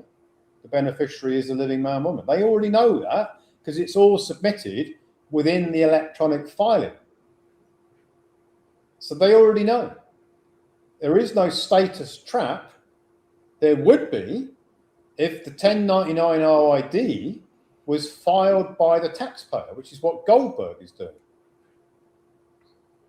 Then the IRS look at the 1099 OID, which they get on they're getting in paper form from Goldberg. It's actually written on the form. The recipient is the taxpayer on the way Goldberg does it. It's suicide. Yeah. Crazy. Question 4. In a cross-module transfer, what is the specific legal mechanism used to compel a nominee bank to move overpayment credits to their 945 tax module? It's the REDRESS 206, or what I quoted earlier on. I can't remember exactly the reference number, but it's that REDRESS 2002 to 2026. It's that. That is the. It's part of the IRS code. The IRS code, by the way, is like that thick. It's like a telephone book of codes. And in there is everything you need to know if you can find it and know what they actually mean by it. Little nighttime reading there. Just a bit, isn't it? Grab your cocoa, off you go. Thank you for that. Number 5, why is the IRS Publication 1212 nominee reporting mandate the only lawful pathway for correcting misreported OID income? And why do debtor-side filings fail to satisfy this standard? Well, because in IRS Publication 1212, there is another way of doing this, and that's what they call barter exchange through a 1099B filing. But that is very dangerous as well, because the 1099B is always going to be the taxpayer filing the 1099B form. So a lot of people out there, and you can pay bundles of money. I've seen a group wanting to charge, I think it was $75,000 for filing a 1099B form. Wow. And they have had some results, but they're playing a high risk game, they are. So IRS Publication 1212 specifically is referring to 1099 OID, because the OID is where the 945 tax module is linked to the OID. So IRS Publication 1212, original issue discount, 945 tax module is all aligned, and it's actually not described in that way in the IRS Publication 1212. The 1212 talks about OID. It doesn't talk about 945 tax modules. They don't put that in the Publication 1212. But if you understand how their system is wired up, then you soon realize which tax module are the banks as payers paying the taxes for OIDs. Well, then you find out it's the 945 tax module. But it doesn't say that in IRS Publication 1212. It just refers to, go and download it if you don't believe me. Go and get on the internet, punch in IRS 1212, and you'll pull the form down and you can read it for yourself. Definitely. Question 6. If a financial institution claims they are the holder in due course of a note, what specific evidence can the 98 Series Trust present to prove the institution is actually just a nominee for the creditor of the credit? Whoever files the 1099 OID becomes the creditor if they can evidence that they are actually the representing the true creditor. Well, that's why you create the grantor trust, where the true creditor, the living man, woman, is the beneficiary. You've got a trust indenture, right? trust indenture is the Bible for the trust. And in the trust indenture, it says that the living man, woman is the beneficiary. That living man, woman is the signature creditor. That's your proof right there. Thank you so much. And question 7. How does the rule algorithm within the IRS system distinguish between a legitimate fiduciary ledger adjustment and the refund fallacy schemes promoted by Carlico and Goldberg? And wow, that was a mouthful there. Just that bit. So when the IRS algorithm, the 810 algorithm, runs, it's looking for 3 things. It's looking for the 1099 OID, who is the payer and who is the recipient. The payer has to be an investment bank. It doesn't have to be, but it normally is. And the recipient has to be a nominee. Well, if the recipient is a taxpayer, that's going to knock out the algorithm straight away. If the recipient is a person, a taxpayer birth certificate person, it's the algorithm is going to know that straight away. If the recipient has got a tax reference number, like an ITIN number or an SSN number, it's obvious that the recipient on the 1099 OID is in fact a taxpayer, not a creditor. So that's the first thing that the algorithm looks at. Then it will look at who is, if it is a nominee that is filed, have they got in their system that the nominee, this is the grantor trust as the nominee, have they got in their system that this particular type of nominee qualifies as a creditor? Yes, they have, because it's been filed electronically in that way. And then the third thing they're looking at is if you take all of the grantor trusts that are trying to recoup the taxes under this particular taxpayer's module, 945 module, is the sum of all of those recoupments greater than the amount of taxes received on that tax module from that taxpayer? And if the amount of recoupment is greater than the taxes received, then the algorithm is going to stop the recoupments. Simple as that. That's the 3 things that the 810 algorithm is looking at. If you get through all those 3, you get your recoupment, which is why Lisa Griffin got hers, which is why other people in our pilot scheme got theirs, which is why others that I've researched have had theirs. No, this isn't a myth, it's reality, right? No, absolutely. And they did receive their recoupments, which is wonderful for them. Right, okay. There are some more questions in, but I thought if we carry on with the next slides, answer some of the questions that I have. And as I mentioned earlier as well, you and Andy are going to do an additional Q&A section and cover everyone's questions, because there's lots that have come through. And I'm sure people have written their own questions whilst watching this presentation and would want to ask you as well. So, but I'll get to that bit in a moment. So I'm just going to carry on with the next lot of slides. And next step. So, I think everybody who's been on webinars before know that we have a consultancy team, we have structured presentations, we have Q&As, we've also got an AI-driven it's like an avatar that gives you the answers. If you want to go in and go into the platform, you can actually type questions in there. But if you want to speak to a real living soul who's going to be able to answer your questions, you can click on this link. It takes you to a booking form, Calendly booking form, and you can book, which I think you're going to show now, aren't you? Yeah, you can book a consultation if you want to know more about what I presented today, how it works for you, how much credit you can recoup. By the way, the credit that you can recoup is from the age of 18. Mortgages, that's the face value, bank payments, utility bills, the PAYE that you may have had deducted from wages if you've ever been employed from the age of 18. We're talking very substantial amounts here.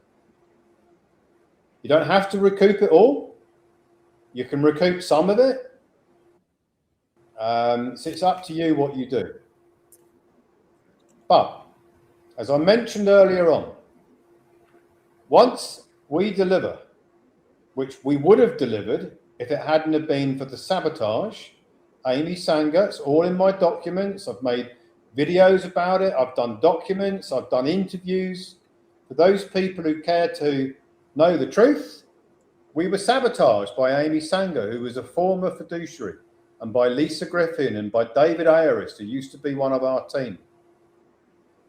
Everybody who was doing recoupments or is doing recoupments would have already had their recoupments by now if it hadn't have been for the sabotage. So if you want to know more and you're not already doing this and you want to get going and get into this before we do deliver, and then once we deliver, I'm promised, I'll tell you, and this is not about me trying to sell you on this, we will have a queue round the block of people wanting to do this. And we're going to have to turn people away because there isn't enough taxes paid on the 945 modules. That's the harsh reality of it. Yeah. If we suddenly get 100,000 people who want to do it, we're not going to be able to process that.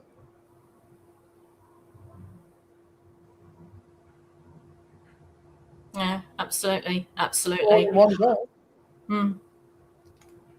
No, it will be crazy. Yeah, we're going to have to stagger it out. We're going to have to do a lot more IRS calls. We're going to have to command the transfer onto the 945 modules.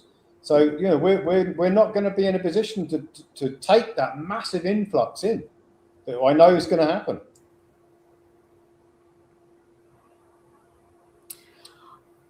I've just got up on here, Ian, how one can book. So as you can see, the top one here, we have Paul Packer, the lovely Paul. Here is an example. So for this particular test referral, he would be your main contact. So if you just saw previously whilst Ian was talking, you press on the link and then you press again and you will see his calendar. It will have dates and times when he's available. So then just book. Very, very simple. Confirmation will be sent to you. Now, if for some reason his timing is inconvenient and you want to see if anybody else is available, then as you can see on this page, it actually says, can't find a suitable appointment. Click here to book an appointment with an alternative consultant. And as you can see here, we have Kirsty McKenzie, Julianne Burns, and Emma Hilton. These guys are absolutely fantastic, wonderful team, lovely people. And, you know, when you book for your one-to-one, be prepared, have all your questions all ready, what you would like to ask them, and they'll be very happy to ask those questions to you as well. Please note they do not give financial advice, so just to be mindful, or any other like tax advice or anything like that. Anything to add in, or should we carry on with the next slide? No, let's carry on.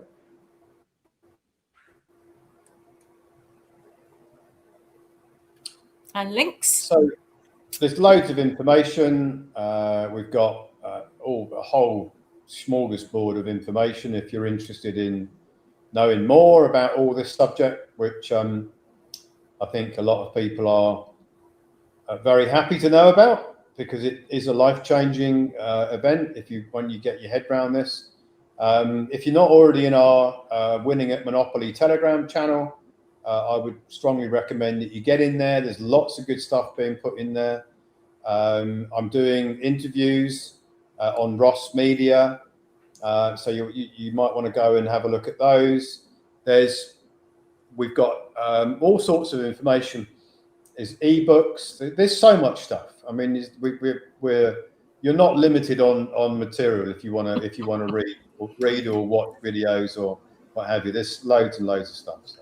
Oh, absolutely. And the thing is, Ian, as we know, people learn in different ways. They either learn through reading, or through watching and listening. So you can't say we don't give them enough resources. There's plenty of resources there, right? So it's all there for them. What I will do, for those who are on here on the live presentation, as I mentioned, I will be sending you a form because for your additional questions and your feedback, and I will include those links as well, so you got them to hand.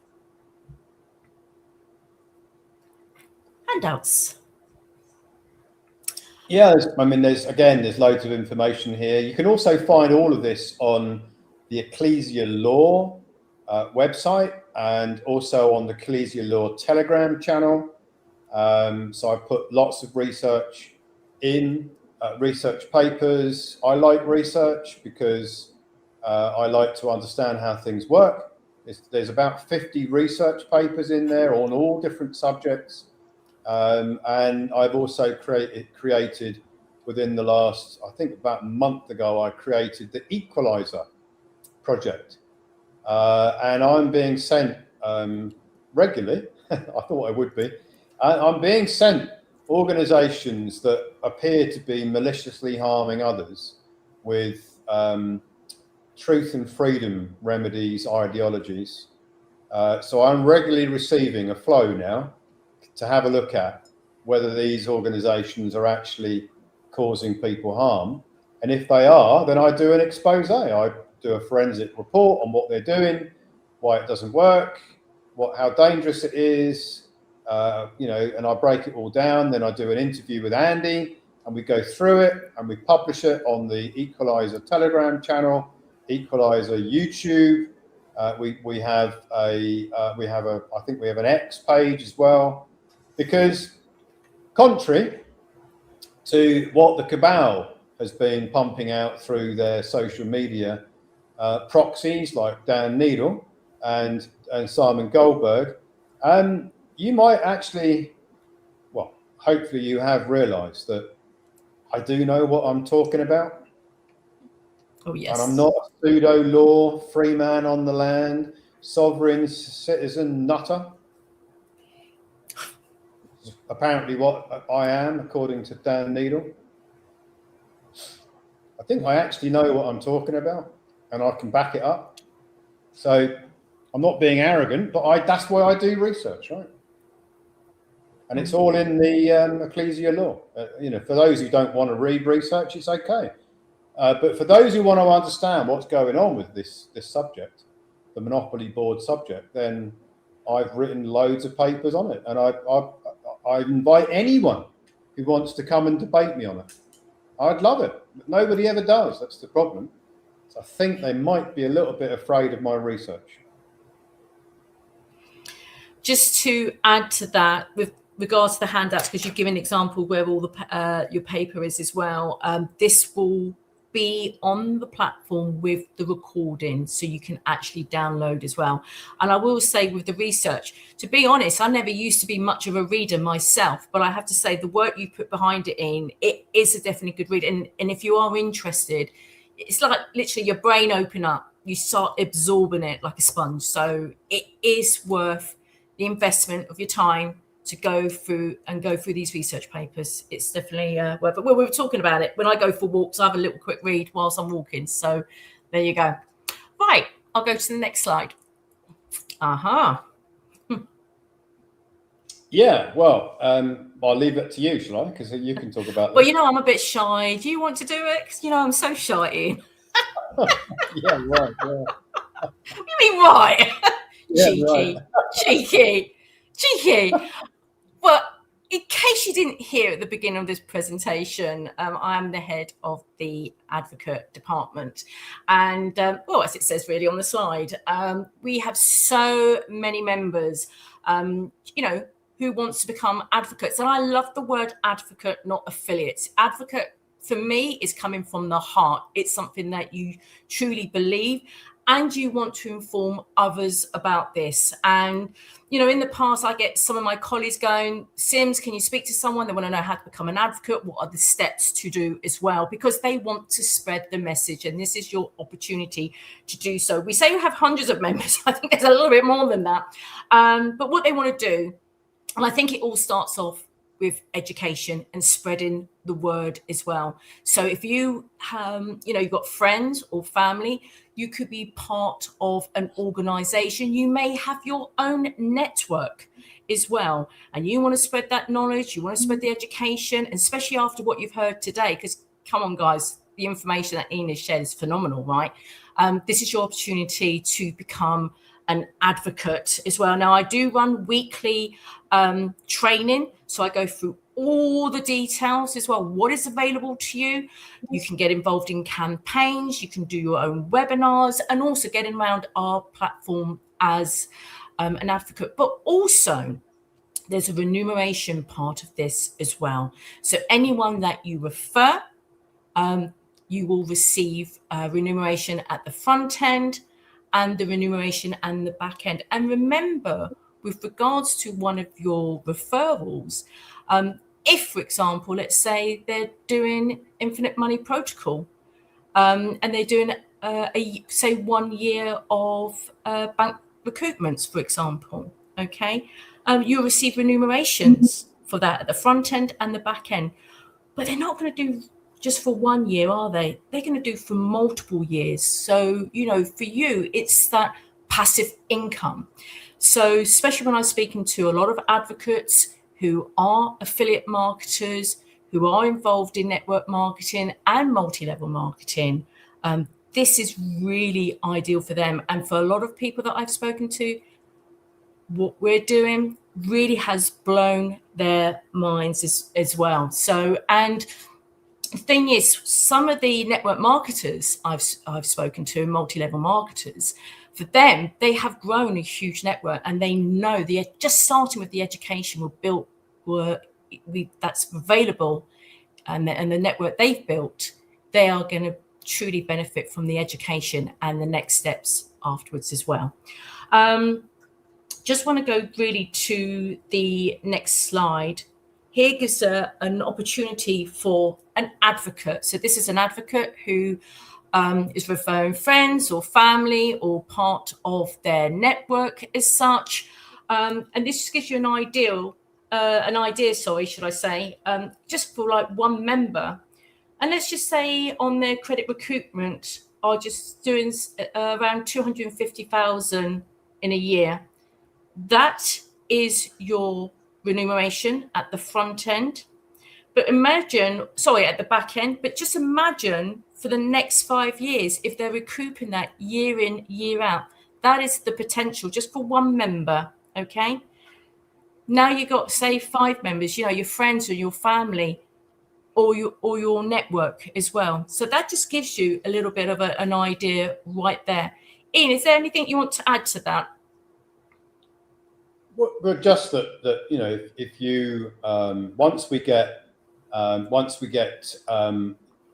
up to a ceiling in terms of how many people we can actually service on this program, then again, if you want to be an advocate, you want to get your referrals in, because you want the people you're referring to be able to get into this, because there isn't enough taxes paid for the whole world to do this, as I've demonstrated. So again, if you want to make referrals, don't sit on the fence and wait until, let's all wait until Ian delivers these recoupments. We have already delivered them to many people. It's just that we were sabotaged, which is why the whole of our community didn't get theirs, right?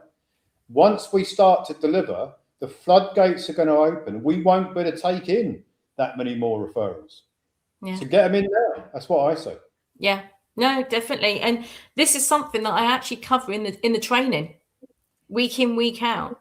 This is something that I bring up, and you just hit the nail on the head just there. Now, we have advocates, and there's also advocate originator. And an advocate originator is someone who refers advocates who have their own large network.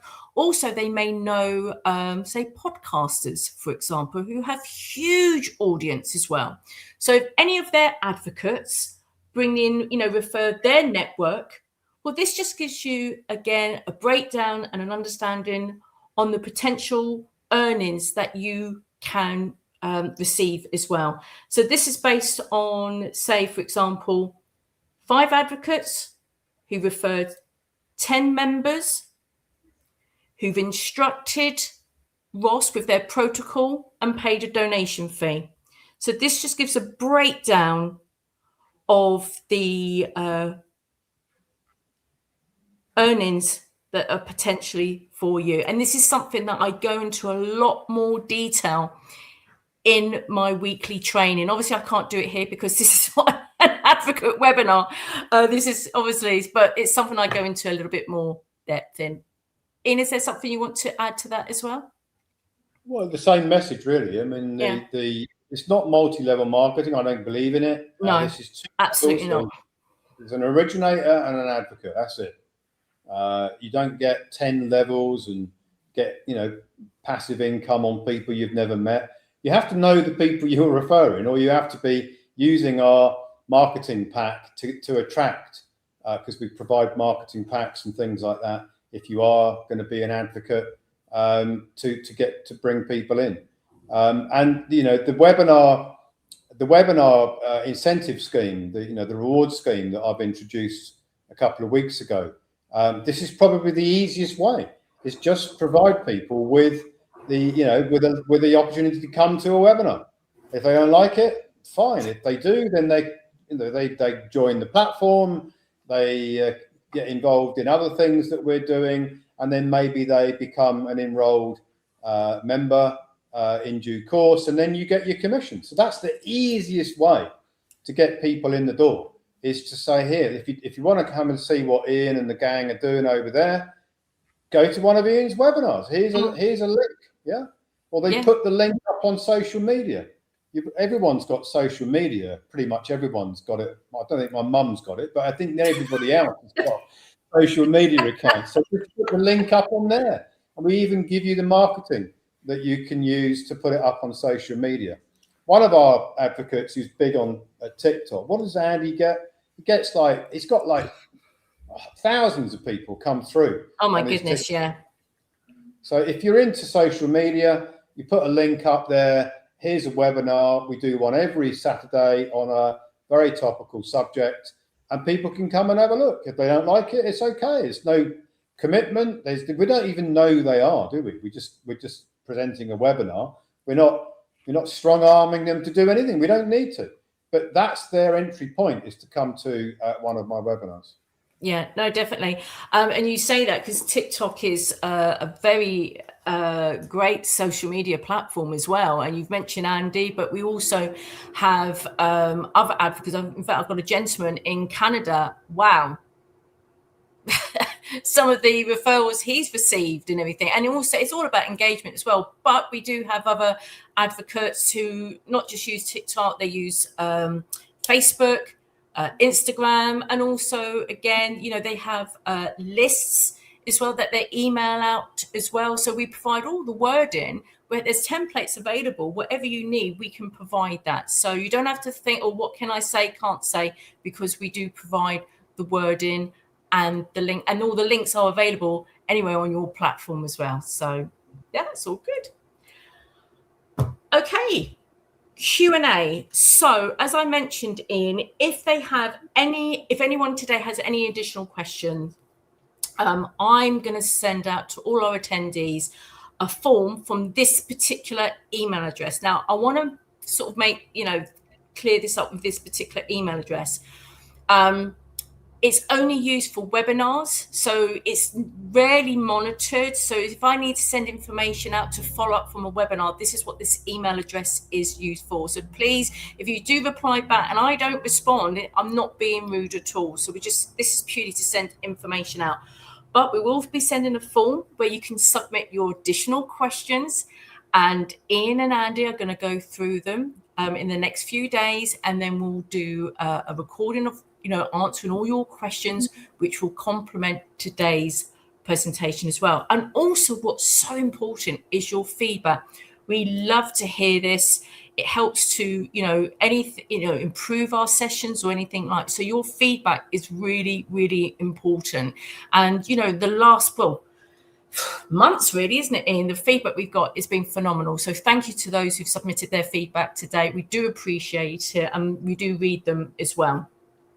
What I will also do when I send this link to the form for you to submit your questions and to add your feedback, I will add those additional links per previous slides. Now, before I go on, just one more slide to go in, just a few questions that people had submitted. And I thought if we go through them now, some of them we've already answered, but if we can go through the general ones, because remember, Ian, there's a lot of new people who've joined us today. Now, one of the things you had covered was proof and testimonials. So you've already established we've had members already who received their recoupments. So there is proof there. Now, other questions that have come through are timescales from start to finish. What are the timescales, please? Well, it depends when you start, but if you start now, then you could reasonably expect recoupments to come through within 6 months. If you start after the middle of November, then it takes longer because the RS shuts down. They don't shut down completely, but they shut down this process until mid-January. So there's a couple of months. So if you started in middle of November, you're going to be probably 7 to 9 months before you get a result. So that's about it. There is actually a document in ecclesial law where I step out the steps of the process. So if you go in there and look under the recoupment section, then I actually step out the timeline in there. Lovely, thank you. Now, other questions that came through were with regards to costs. So what I would suggest to our attendees today, if you want to find out about costings, etc., please book your one-to-one with a member of the consultancy team, and they will go through all those details with you. Other questions that have come through is, are there any countries or banks you can't recoup? We get this quite a lot, really, don't we? Yeah, very few. There's a handful in the world. I don't think I'd be very surprised if anybody is on this webinar from North Korea. If you are, then you somehow managed to find your way onto the internet, which is difficult if you're in North Korea. There's a couple of places like that. There's some tribes who probably don't even have banks in the Amazon. They wouldn't be able to do it, but I'm sure they're not on this webinar either. So yeah, I mean, basically the dollar is the world reserve currency, and nearly every bank is a member of the IMF. If you go all the way up to the top of the pyramid, the bank that you're working with probably is connected to the top of the pyramid, which is the IMF, and the IMF is running a dollar system. That's the International Monetary Fund. If you don't know what I'm not talking about, Tom Cruise and the IMF. I'm talking about the International Monetary Fund. Yeah, just people thinking, oh, is Tom Cruise involved? Could be. It might. Okay, another question that came through. Would you get tax on receiving your recoupments? No, you see that your grantor trust that is filing the tax return is receiving a tax rebate.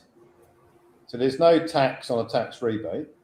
And then the grantor trust that files the tax returns makes a grant to your asset fortress protocol, which of course is the grantor trust that you're going to use as your private treasury.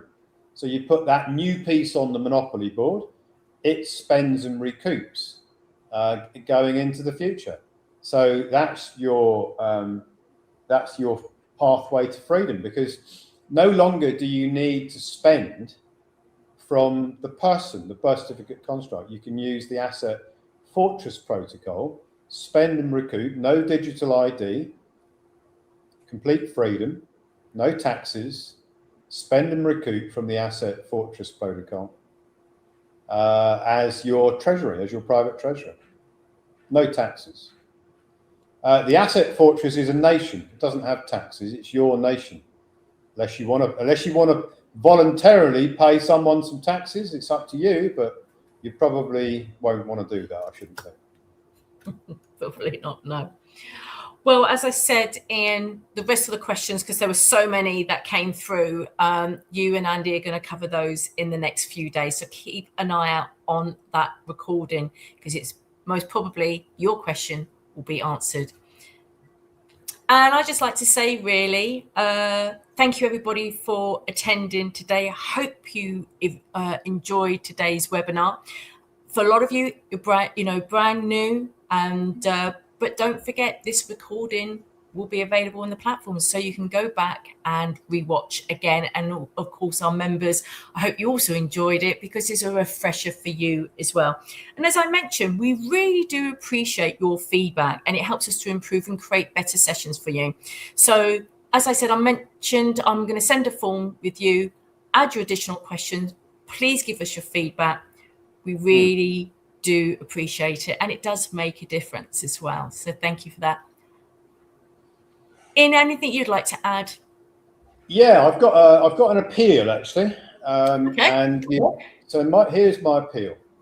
So Dan Needle, who's been attacking me for 2.5 years, I think there's at least 10 articles that he's written and pushed out through his very large social media network. Obviously, he's doing it because he's trying to undermine my reputation, as I mentioned earlier. I am engaged with him through ecclesia law. So ecclesia law is served him all sorts of documents and notices. And he is right at the moment on notice, as is Simon Goldberg, that they are operating what's called in vicarious liability. So I'll explain what that means. The FCA have, for 16 years plus, undermined my organisations, destroyed my organisations, destroyed my reputation, cost me.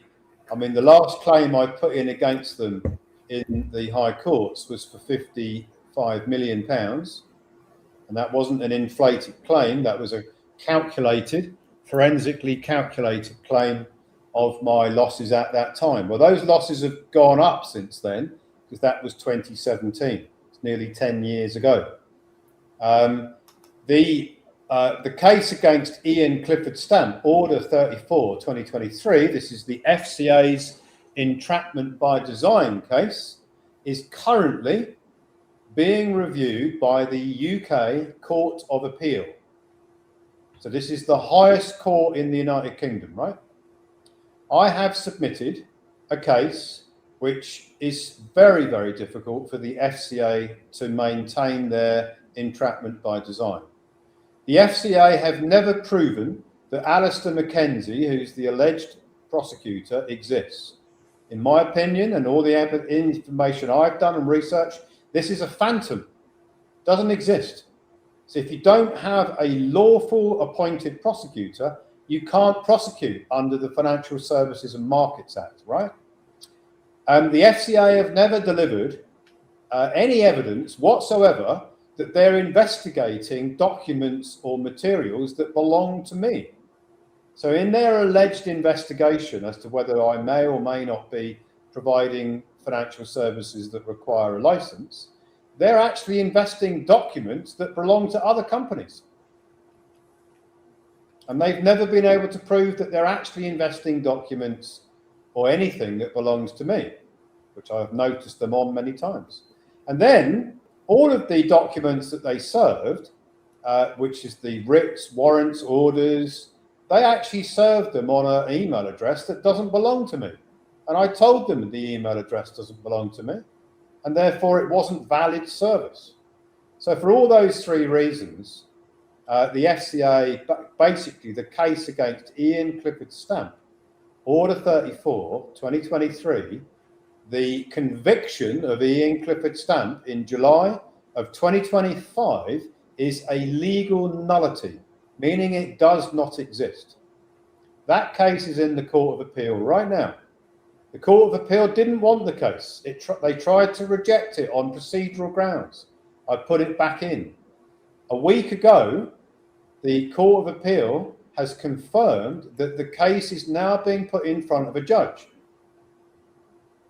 If the judge rejects the case, I will resubmit it, which is my lawful right. It will go in front of 3 judges. If that is rejected by 3 judges, it will then go to the European Court for Human Rights. And in addition, and this is where my appeal comes in, those with vicarious liability. What I mean by that is that they are jointly and severally liable for the damages caused to me over the last 16 plus years, are agents for, proxies for the FCA. There are 2 proxies that are agents for the FCA. Simon Goldberg, who's commissioned something called the O'Keefe Report, and Dan Needle. So what vicarious liability means is that both Simon Goldberg and Dan Needle are operating as agents for the FCA. I have transferred the damages that the FCA has caused to me to an international grantor trust. That trust will take up a case in the United States against Simon Goldberg and against Dan Needle and against an organisation called Bullion Vault, who are holding funds belonging to me since 2023, very substantial amount of funds that was frozen as a result of Order 23, Order 34, 2023. So the 3 of them become defendants in the case in the United States under Article 1 of the United States Constitution, because I am the head minister of the Republic of Old Souls, it's religious persecution, and under Article 8 of the European Court of the European Court for Human Rights, or the European Human Rights. They are violating both of those by being agents for, under vicarious liability, agents for the FCA. Entrapment by design, destruction of all my previous ventures, destruction of my reputation. The damages claim is now $100 million. Do I need $100 million? No, I don't.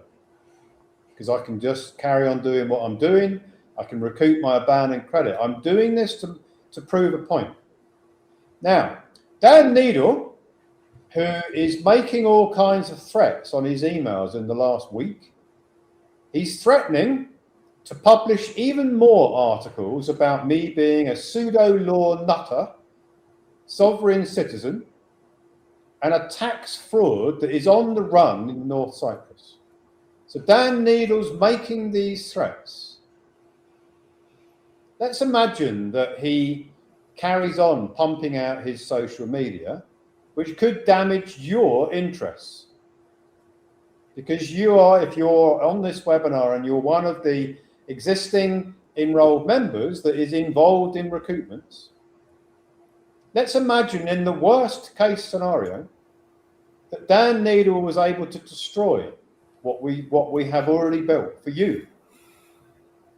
You would then be suffering damages as a result of Dan Needle's posts on social media, websites, along with Simon Goldberg's websites, posts on social media. So I may turn to you, as I have done in the past, for you to join in on the case in the United States against Dan Needle and against Simon Goldberg. I'm not asking for you to do that now, but I may need your help going forward. And I would love if some of you who believe in what I'm doing and what everybody else in the organisation is doing, to support us on social media. Because we don't get enough support on social media. And I'd like you to support us a bit more. Spread the word on what we're offering through our webinar links. That's a bit of support. It doesn't cost you anything to send out a webinar link through your social media channel. That's supporting us because we need to bring more members in. Between now and when we get recoupments through, we do need donations. Our whole ministry runs on donations. We can't run with 50 to 60 full-time consultants and all the other costs and expenses that we have if we're not receiving donations. So help us to receive them. Get the webinar out there. That's all you need to do, is send out the webinar link to the next series of webinars and see what happens. See how many of those people that join the webinar become a member. They might become an advocate, and then you get those passive incomes. That's all I'm asking you to do, is send out the webinar link. Help us to defend your interests against the likes of Simon Goldberg and Dan Needham. Can you do it? I'm sure they will. I'm sure they will. And as you know, in the past, we've always had, massive support from our membership. And, as they say, action speaks louder than words, right? And I'm sure they will do this, because it's great with words, but it's all about the action. And knowing the members that I do, and always speak very highly of you, Ian, and of course the team as well, I'm sure they will. I'm sure they will. On that note, the time is 12:35. Thank you so much, Ian, for your time and the information. And I'm sure people are blown away. And I know in the past, our existing members always say, oh my God, I thought last week's webinar was the best. I think this week is even better. So I know everybody would have been blown away, because I know a lot of them who do come on here as well and are very, very supportive of you. And well, thank you for your time, Ian. And also thank you to you guys. I hope you enjoyed today's webinar, and see you very soon. Take care and have a wonderful weekend, and goodbye. Bye for now.